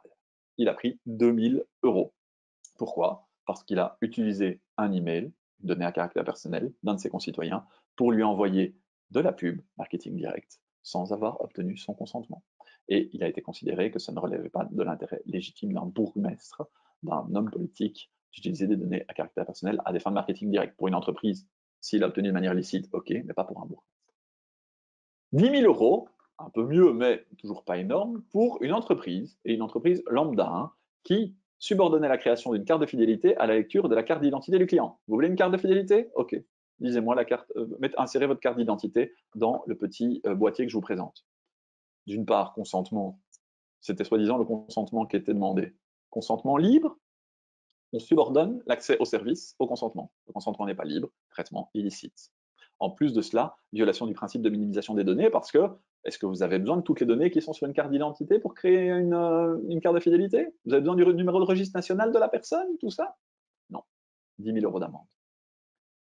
3 fois 50 000, opérateur telco, le DPO était responsable d'un autre département de l'entreprise, pas d'indépendance, je n'insiste pas. 50 000 euros pour un réseau social, Facebook, on va pas se mentir, qui permet à ses utilisateurs d'inviter des non-utilisateurs via leur adresse email sans l'autorisation de ces derniers. On utilise l'adresse email de tiers qui n'ont jamais marqué leur accord dessus, pas de consentement. Et pour une entreprise qui fournissait des informations peu claires aux clients dans sa politique vie privée. Donc quand je vous dis qu'il y a plutôt intérêt à faire en sorte que vous soyez ric-rac au niveau de votre politique vie privée et qu'elle soit claire et pas du bullshit juridique, sinon vous prenez 50 000. Et la décision toute récente dont vous avez sans doute entendu parler dans la presse, notamment parce que l'autorité de protection des données a fait de la pub pour ça, pour vous dire, vous voyez qu'on est efficace. 600 000 euros pour Google Belgique pour non-respect du droit à l'oubli. Ils n'ont pas déréférencé des articles qui étaient publics. 600 000 euros d'amende. Là, ça commence à être intéressant. Là, ça commence à être dissuasif.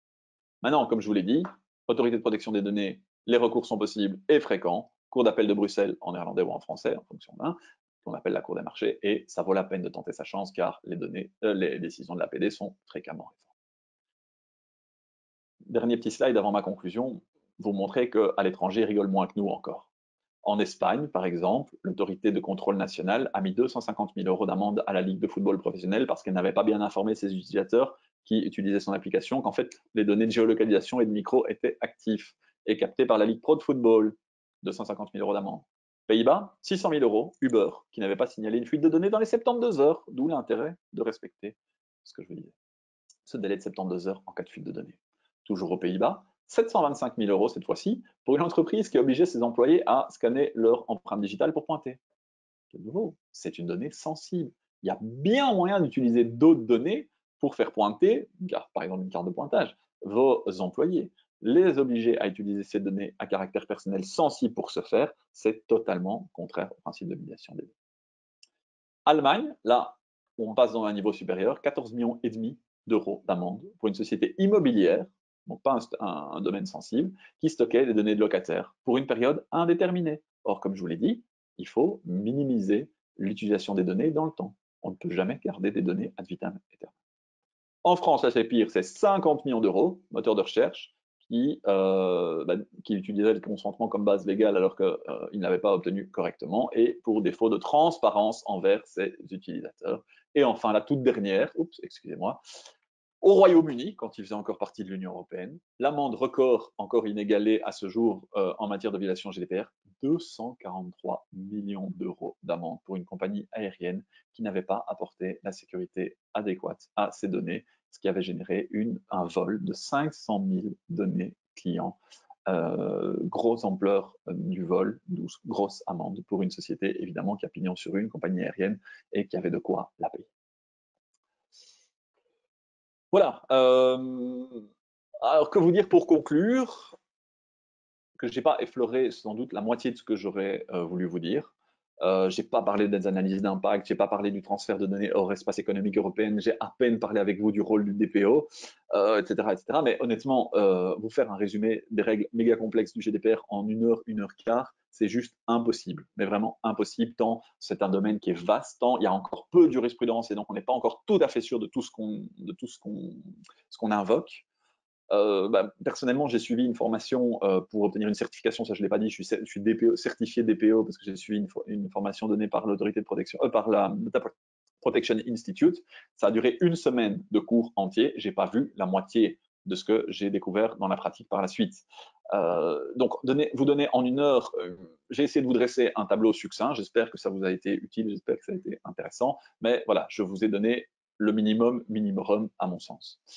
Mais bon, sinon, de manière générale, pour quand même vous faire une vraie conclusion, je dirais que, comme je vous l'ai déjà dit, l'idée d'une protection renforcée des données à caractère personnel, en soi, c'était une excellente idée, tant il y avait des dérives. Je vous en ai cité 2, l'opérateur telco qui mettait des SMS à caractère sexuel qui étaient envoyés par... Enfin, soit, ce genre de dérive existait.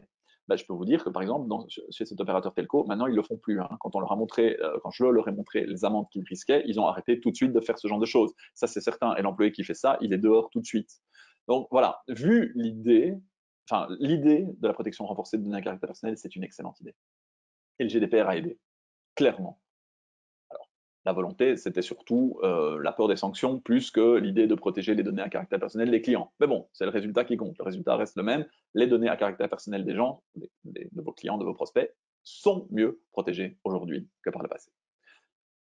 Mais comme j'indique, à mon sens, le GDPR est beaucoup trop contraignant pour les PME. À la base, il était fait pour lutter contre les dérives des GAFAM. Il s'applique à tout le monde. Vous vous trouvez face à des règles extrêmement contraignantes. Mais bon, pour finir, et j'en termine par là sur une note plus positive et plus rassurante, franchement, faites de votre mieux. Logiquement, tout devrait bien se passer. Ne collectez pas plus de données que ce dont vous avez besoin. Vous les collectez correctement, vous les stockez correctement, vous les utilisez correctement, vous informez vos clients de leurs droits et des obligations.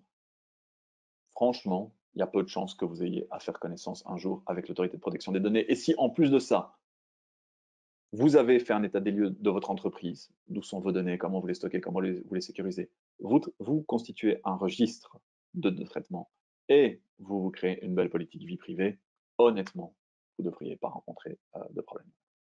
Bon, voilà, j'arrête de parler. Je vous remercie de votre attention. J'espère que je n'ai pas été trop long. J'ai essayé donc de prendre en compte le fait que les Diables Rouges, comme je vous l'ai dit, jouent dans une demi-heure et de permettre quand même à celles et ceux qui voudraient poser des questions de le faire quand même. Et je vais laisser, je pense, Éléonore Mijal reprendre la main pour justement vos questions. Oui, merci Nicolas. Non, c'était super intéressant, très complet et pas ennuyeux, ce qui aurait pu être le cas vu la matière assez aride et complexe. On a beaucoup de questions. Ah, On va essayer de ne pas déborder sur le match, j'ai promis.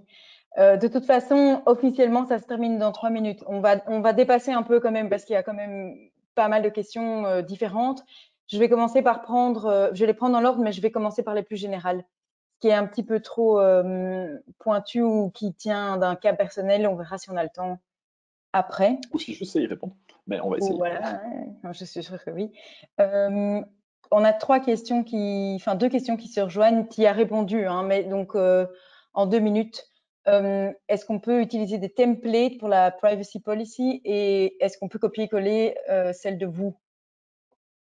Jamais, pour 2 raisons.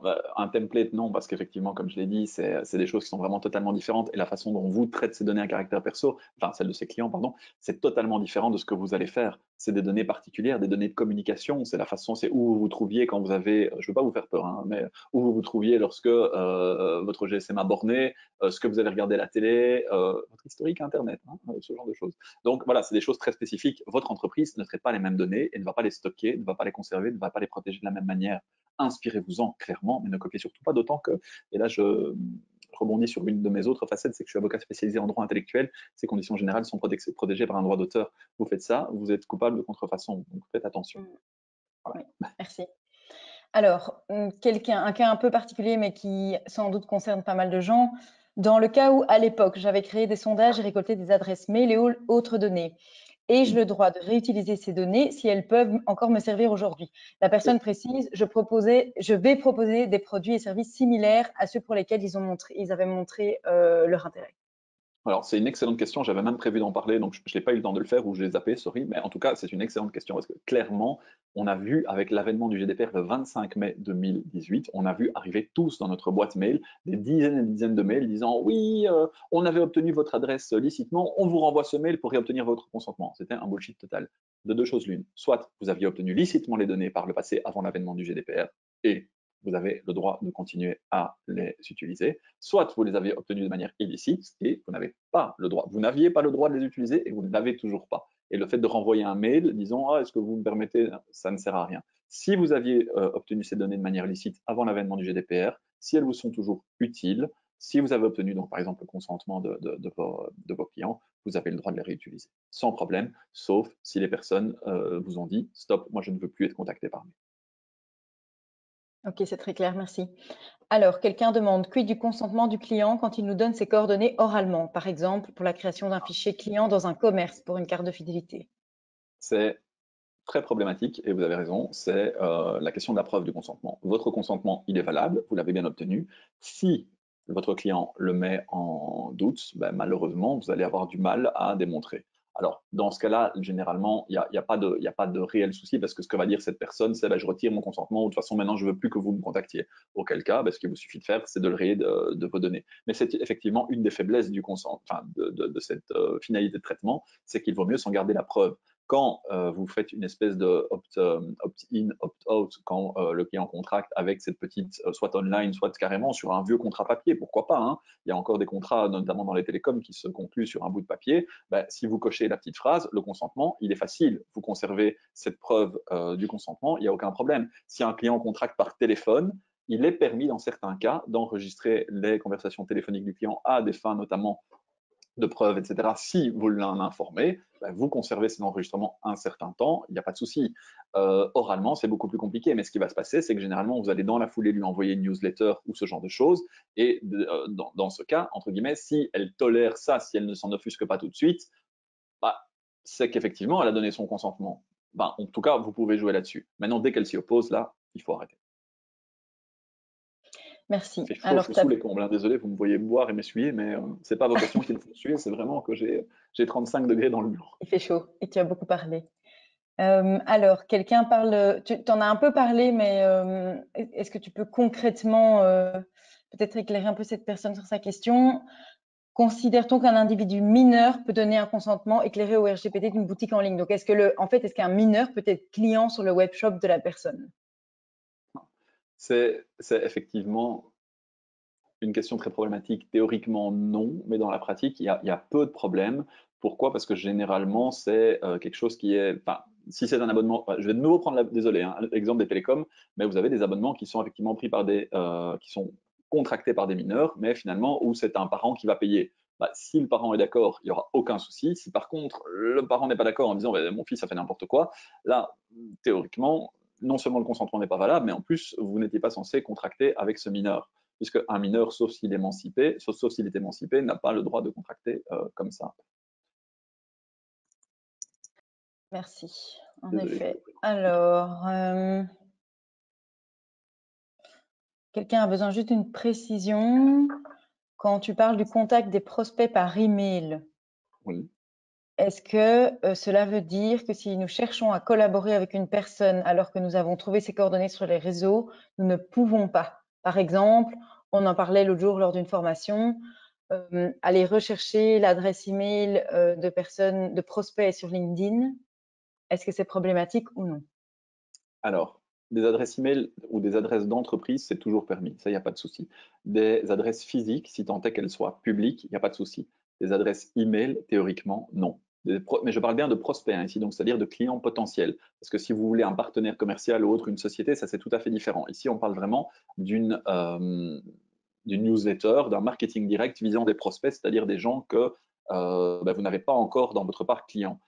Moi, je visais principalement l'hypothèse, par exemple, d'un concours. De nouveau, dans le milieu des télécoms, vous avez des concours en boutique, vous n'êtes pas obligé des clients participer, vous passez dedans, vous marquez votre accord, vous vous amusez à faire le concours pour essayer de gagner le lot, vous marquez votre accord pour être dans la newsletter, vous êtes un prospect, vous avez rempli la petite case de opt-in, vous rentrez légitimement dans le process, l'entreprise peut vous envoyer ces newsletters, ces mails promotionnels, etc. Mais si par contre, vous avez trouvé sur LinkedIn, comme ça par hasard, l'email d'une personne, théoriquement, vous ne pouvez pas la contacter par email pour lui demander, pour lui proposer les produits et services de votre entreprise.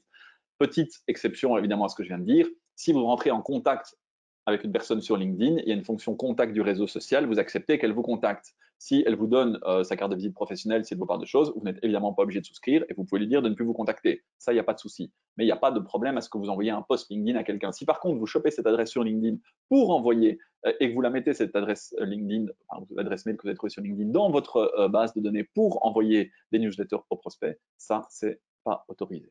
Il faut vraiment l'autorisation spécifique de la personne concernée par le biais d'un opt-in. Merci. C'est dur, hein, mais honnêtement, vous allez rarement, je devrais peut-être pas vous dire ça, vous allez rarement avoir des problèmes dans la pratique. Vous n'allez pas avoir de problème avec l'autorité de protection des données pour des choses de genre. Par contre, attention, le SPF économie, c'est pas le régulateur au niveau GDPR, mais par contre, ça l'est au niveau pratique du marché. Je vous ai dit qu'il y a aussi le livre 6 du Code de droit économique qui trouve souvent à s'appliquer. C'est le livre qui parle des pratiques du marché entre entreprises et de la protection du consommateur. Et là, c'est le SPF, le régulateur, et le SPF, très clairement, va screener ce genre de pratiques pour voir si, par exemple, vous appelez des gens qui sont sur la liste ne m'appelez plus. Là, vous êtes sûr de vous choper une amende. Et si vous le faites trop souvent, le SPF, il fait quoi? Il transmet l'information au parquet et vous pouvez vous retrouver en correctionnel, vous et votre société, pour ça. Donc, je le dis parce que l'opérateur télécom que je représente s'est retrouvé en correctionnel à 2 reprises. Donc, c'est pas théorique, ce que je dis. On ne le citera pas.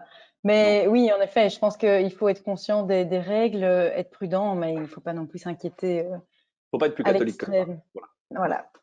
Alors, quelqu'un dit, admettons que nous créons un site sur Wix. Nous créons donc la newsletter avec Wix. C'est Wix qui est le sous-traitant. Comment être sûr d'un DPA avec eux? Sans doute, comment s'assurer de pouvoir signer rentrer en contact avec eux. Effectivement, c'est assez complexe. Il y a des sociétés avec lesquelles il est beaucoup plus difficile de rentrer en contact. Mais si vous avez fait vos meilleurs efforts pour rentrer en contact avec eux, vous, en tant que responsable de traitement, et que vous avez démontré qu'en fait, c'est le sous-traitant qui ne veut absolument rien faire, théoriquement, vous êtes déjà un tout petit peu dégagé. Même si, de nouveau, théoriquement, en tant que responsable de traitement, vous êtes censé faire vos meilleurs efforts pour conclure ce débat et vous êtes censé en conclure un. Et théoriquement, de nouveau, si vous n'arrivez pas à en conclure parce que votre sous-traitant, en fait, il ne répond pas, c'est que ce n'est pas la bonne personne et c'est qu'il faut en changer. Mais je comprends évidemment que ce ne soit pas nécessairement possible.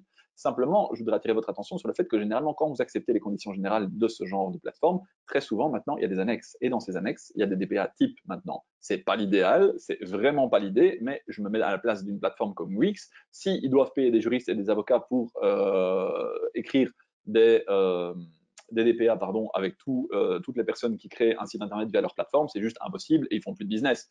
Ou ça leur coûte plus cher en avocat que ça leur rapporte en site. C'est pas possible. Donc là-dessus, il y a des templates qui peuvent être utilisés puisque à chaque fois, pour eux, c'est la même situation. Mais dans la mesure du possible, évitez les templates, sauf si ce n'est pas possible. Mais vérifiez effectivement quand vous acceptez les conditions générales, etc., qu'en dessous, il n'y a pas un contrat qui vous est proposé, sachant que les boîtes sérieuses, généralement, notamment les boîtes de création de sites web, des boîtes qui vous vendent des logiciels qui permettent de créer des plateformes de paiement en ligne, etc., généralement, elles viennent vous trouver de manière proactive avec un DPA. Parce que ce qu'ils ont déjà fait, c'est payer des avocats qui ont travaillé sur des templates, malheureusement souvent. Mais là, ce qu'il vous faut, c'est vous adapter ce template à la situation de l'espèce. Ok, merci. Quelqu'un demande si tout ce que tu as expliqué est aussi valable en phase de test. Donc, en fait, cette personne a des clients potentiels, adresse, mail, nom, prénom, mais elle n'a pas encore de numéro d'entreprise. Ok, vous êtes un responsable de traitement qui est une personne physique, ou une personne morale, mais en cours de constitution. Oui, ça s'applique à vous. Vous êtes quand même un responsable de traitement, oui, même si votre entreprise n'est pas, la création de votre entreprise n'est pas finalisée. Clairement, vous êtes une entreprise. Je ne sais pas si c'est. Excuse-moi, je t'interromps, mais je ne sais pas si c'est quelqu'un qui n'a pas finalisé ou quelqu'un qui est vraiment encore avant. En fait, c'est parce qu'il existe des possibilités de, par exemple, quand on touche les droits au chômage, de tester son projet en étant, par exemple, membre d'une coopérative, en n'ayant vraiment pas de numéro d'entreprise et en n'étant pas encore dans les démarches, en fait. Certes, mais là, de nouveau, je retombe sur le livre 6 du Code de droit économique. Une entreprise, c'est vraiment toute personne physique ou morale qui poursuit un but économique, peu importe les moyens avec lesquels elle le poursuit. En l'occurrence, vous poursuivez un but économique, peu importe la façon dont vous êtes constitué, personne physique, personne morale, encore en phase de test, etc. Vous recherchez un but économique, vous êtes une entreprise, vous êtes clairement responsable de traitement et soumis. En effet. Merci pour cette précision. Alors, ça, il me semble que tu l'as dit. Oui. Peut-être une dernière précision. Par contre, évidemment, de nouveau, je ne veux pas être plus catholique que le pape. Mon but, c'est clairement pas de vous faire peur ici. Si vous êtes en phase de test, si vous êtes au tout début de votre activité, déjà, il y a une chance sur 1 million que vous soyez contrôlé par l'autorité de protection des données ou que vous ayez un problème. Et si elle vous contrôle, parce qu'il y a quelqu'un qui vous a balancé et que l'autorité de protection des données se tournait les pouces, ce qu'elle n'a pas l'occasion de faire pour le moment, ce que vous dites, c'est et je commence mon activité maintenant. Ce que vous me demandez, ce que vous allez me demander de faire, je suis en train de le faire. Mais laissez-moi un tout petit peu de temps. Ok.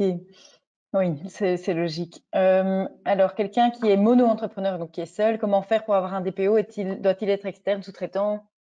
Alors, déjà, le DPO, à voir si vous faites du traitement à grande échelle, etc., les conditions qui sont dans le PowerPoint qui vous sera transmis, je pense. Oui. Alors, le DPO, il peut être interne, il peut être externe, comme vous voulez. Sachant que s'il est interne, le gars, il a une protection, ou la femme, elle a une protection contre le licenciement comme celle d'un travailleur protégé. Il faut le savoir. Ça doit être quelqu'un d'indépendant. Ça doit être quelqu'un qui doit pouvoir dire au CEO de l'entreprise, vous faites n'importe quoi. Le CEO doit pouvoir l'accepter. C'est quelqu'un qui doit avoir un profil très particulier, parce que c'est quelqu'un qui doit faire du droit et de l'informatique. C'est un mec qui est entre le juriste et l'informaticien. C'est un gars entre l'IT et le juriste. C'est très particulier. Ça ne doit pas être le ciseau d'une entreprise, ce n'est pas le responsable de la sécurité. Ça doit vraiment être une personne dédiée, qui a des connaissances théoriquement de base et dans le meilleur des mondes, qui a suivi une formation GDPR. Maintenant, honnêtement, si vous êtes tout seul, si vous êtes mono-entrepreneur comme vous le dites, est-ce que vraiment vous réalisez peut-être du traitement de données à caractère personnel à grande échelle relatif à vos activités principales qui nécessitent un suivi régulier, etc. Pas l'impression, mais sait-on jamais, je ne peux pas l'exclure non plus. Oui, oui. Oui, oui. On reste prudent, mais concrètement, je pense qu'il y a peu de personnes qui sont seules qui rentrent dans ce cas de figure.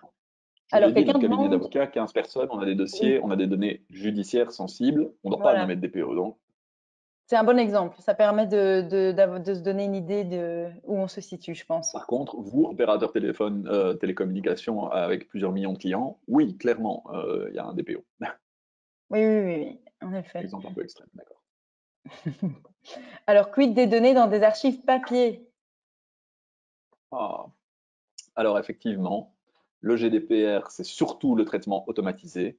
Mais maintenant, si vous avez des archives papier, mais véritablement systématiques avec un classement, vous êtes théoriquement soumis au GDPR. Sauf que de nouveau, là, déjà, ce n'est pas vraiment le cadre de l'e-commerce, encore que, mais vous avez beaucoup moins de risques. Parce que l'APD, comment est-ce qu'elle va venir chez vous? Elle va venir chez vous si vous avez une plateforme e-commerce et s'il n'y a pas de politique vie privée, s'il y a des plaintes de clients. Si vous avez juste un fichier client ou ce genre de données dans des archives papier, les chances d'avoir un souci sont minimes, minimes, minimes. Mais théoriquement, oui, vous êtes quand même soumis aux obligations dont je parle ici, sauf si donc c'est un classement papier qui ne fait l'objet d'aucune structure. Et bon, à mon avis, ce ne sera pas le cas. Si vous avez quelques données par-ci par-là, à gauche, à droite, mais qu'il n'y a pas vraiment de structure et de traitement, là, vous n'êtes pas tenu de respecter le GDPR, mais c'est marginal. Ok, merci. On va essayer d'accélérer un peu parce qu'il y a encore pas mal de questions. C'est difficile de Ouais, mais choisir. c'est un On sujet va essayer complexe, d'en prendre un franchement. maximum. Oui. D'ailleurs, il y a quelqu'un qui demande qui va gagner le match ce soir. Quels sont tes pronostics? Belgique, évidemment. Ouais, évidemment. J'avais le bon Et- score contre la Russie. Alors, quelqu'un dit, si j'utilise PrestaShop pour vendre mes produits, donc je pense que c'est un SAS, enfin, c'est un, je Oui. pense, suis-je responsable de la protection des données que PrestaShop traite? Alors, oui et non. De nouveau, vous êtes responsable de traitement, il y a un sous-traitant, vous collaborez. Vous devez, on va reprendre une analogie avec le foot, c'est jouer en équipe. C'est vous le responsable, mais le sous-traitant, il a également des responsabilités, il a également des devoirs. J'en ai moins parlé ici parce que je pense que je suis plus face à des responsables de traitement qu'à des sous-traitants, mais il a aussi des obligations. Il a l'obligation de conclure un DPA avec vous. Il a l'obligation de bien traiter vos données. Si jamais, dans le cadre de la relation contractuelle, il s'avère que c'est le sous-traitant, pardonnez-moi l'expression, qui a merdé et qui est à l'origine de la fuite de données de la faute, c'est sur lui que ça va retomber, pas sur vous. si vous arrivez à démontrer que vous avez respecté toutes vos obligations et que vous n'avez rien à voir avec la fuite de données ou avec le problème. Ça, ok, c'est pas sur vous que ça va retomber, c'est sur le sous-traitant. Néanmoins, je n'exclus pas non plus que les torts soient partagés. Imaginez que le sous-traitant ait commis une faute, n'ait pas suffisamment sécurisé ses données, qu'il y ait une fuite de données, qu'il vous le notifie à vous et que vous ne fassiez pas le nécessaire pour notifier ça dans les 72 heures à l'APD. La faute, elle rejaillit sur vous. Et vous êtes également fautif et vous allez également avoir des sanctions. Autre chose, si le sous-traitant fait n'importe quoi, mais que vous n'aviez pas prévu d'obligation, pas prévu de DPA pour lui imposer des obligations, ben, le sous-traitant a commis une faute, mais vous aussi en ne concluant pas de DPA, et vous pouvez en être tenu pour responsable et vous pouvez choper une amende égale. Il vaut mieux éviter de se retrouver dans ce genre de situation. C'est certain, mais Est-ce vous avez quand même qu'un vu que les amendes sont majoritairement, pour le moment, hein, attention, mais secteur des télécoms, secteur des assurances, secteur pas bancaire, tiens, bizarrement, politique, parce que ça, il fallait faire un exemple, et secteur des moteurs de recherche principalement. Alors, est-ce qu'un CRM est considéré comme un registre? Où est-ce que c'est? Alors non, le registre de traitement, enfin, le registre de traitement, c'est vraiment un fichier dédié, hein, c'est vraiment un fichier distinct. Ça, j'ai peut-être pas assez insisté là-dessus. C'est un fichier, alors peu importe sa nature, à la limite, ça peut être un fichier Word, hein. Si vous êtes aussi nul que moi en informatique, j'imagine que non, vous lancez votre entreprise dans l'e-commerce, peut-être un minimum de connaissances par rapport à moi, mais un fichier Word, c'est bon, un fichier Excel, c'est bon, un fichier PDF, c'est bon. La forme, en fait, importe peu. Ce qu'il doit y avoir dedans, c'est tout ce que je vous ai indiqué, mais la façon dont vous le faites, le logiciel que vous utilisez, ça, franchement, il n'y a aucun problème. Mais ça doit par contre être un fichier distinct et créé spécifiquement pour l'occasion. Vous ne pouvez pas dire, ah ouais, mais en fait, j'ai un CRM, effectivement, et là-dedans, il y a des données à caractère personnel, ça tient lieu de registre. Ça, non, il faut vraiment un fichier dédié. Merci. Alors, quelqu'un dit un consentement peut être retiré à tout moment. Y a-t-il des cas où on n'efface pas les données personnelles, même après que la personne en ait fait la demande? Oui, mais c'est excessivement rare. De nouveau, domaine des télécoms, sorry, mais c'est mon exemple à tout, et c'est ma réponse à tout. Obligation légale. On doit garder les données de traitement pendant 12 mois, les données pardon, de télécommunication qui permettent de vous localiser. C'est quoi l'idée derrière ça? C'est que si jamais il y a un braquage et que vous allez dire au policier qui vous interroge que vous avez commis un braquage, vous allez dire j'étais à la mer, bah, le juge d'instruction demande à l'opérateur télécom de donner les données de communication. On voit que vous avez borné, pas de bol, votre GSM il a borné juste à côté de la banque qui a été braquée. Ah, c'est rigolo, vous avez dit que vous étiez à la mer. C'est vraiment ça l'idée. Ben, évidemment, mais on y a réfléchi, hein, donc c'est une très bonne question. Ces données-là, si le braqueur, sans qu'il ait soupçonné, contacte l'opérateur télécom et dit je veux avoir accès à mes données, non, je veux que vous les supprimiez, bah non, c'est des données que la loi nous impose de traiter. Jamais on ne va les retirer parce que la personne concernée nous les demande. Autre exemple un peu moins extrême, de nouveau exemple extrême, mais tiré de la pratique. Hein. Mais autre exemple, vous traitez des données à caractère personnel sur base, enfin c'est sur base d'un autre, en fait c'est pas sur base du consentement, pardon. On ne peut pas effacer des données qui sont obtenues d'une autre manière que sur base du consentement si elles sont exactes. Autre exemple, dans le domaine contractuel, vous avez un contrat avec votre client.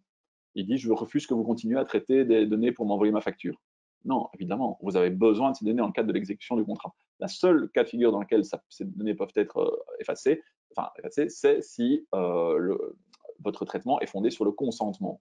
Et quel traitement va être fondé sur le consentement? Principalement le marketing direct. Donc là, oui, il n'y a rien à faire, il faut effacer les données. Mais par contre, attention, interdiction d'effacer une donnée que vous devez conserver parce que c'est une obligation légale et ne supprimez pas des données qui sont nécessaires à l'exécution d'un contrat. Sauf si votre client veut résilier le contrat avec vous. Là, pas de souci, vous résiliez le contrat et le cas échéant, vous effacez les données. Mais par contre, s'il veut continuer à bénéficier de vos services, mais que, voilà, par exemple, il veut plus que vous utiliser son adresse mail, on a eu ces demandes. Hein, l'opérateur téléco que je représente, il y a eu un client qui a dit je veux que vous arrêtiez de me fournir, en gros, de m'envoyer mes factures, d'utiliser mon adresse. Et là, monsieur, ok, mais alors on résilie votre abonnement, point barre. Ah non, certainement pas. Donc, voilà, ce genre de demandes farfelues, il faut pas les traiter. Donc les traitements de données qui sont fondés sur le consentement, si une personne veut retirer son consentement, là, théoriquement, vous êtes obligé de le faire. Par contre, sur les autres bases de traitement, certainement pas. Il y a certains cas de figure, mais c'est très rare, donc je n'entre pas dans le détail, où un retrait de consentement peut être abusif, mais ce n'est pas dans le milieu de l'e-commerce. C'est par exemple le contrat de mannequinat. Bah, un mannequin, forcément, pour utiliser son image, vous devez obtenir son consentement. Si vous avez conclu un contrat avec ce mannequin pour une campagne de pub, que cette personne dit « je retire mon consentement bah, », théoriquement, elle en a le droit. Sauf que ce sera considéré comme un abus de droit. Vous devrez cesser votre campagne. Ça, malheureusement, c'est fait. Mais par contre, vous allez lui demander des dommages d'intérêt canons. Et donc, théoriquement, oui, consentement, possibilité de le retirer à tout moment. Si c'est votre seul fondement pour traiter la donnée, vous devez obtempérer. Si par contre c'est notamment à des fins contractuelles, d'exécution contractuelle ou à des fins légales que vous avez ces données, là, vous ne pouvez pas les supprimer. D'accord, merci. Bon, encore 2-3 questions et puis on va clôturer.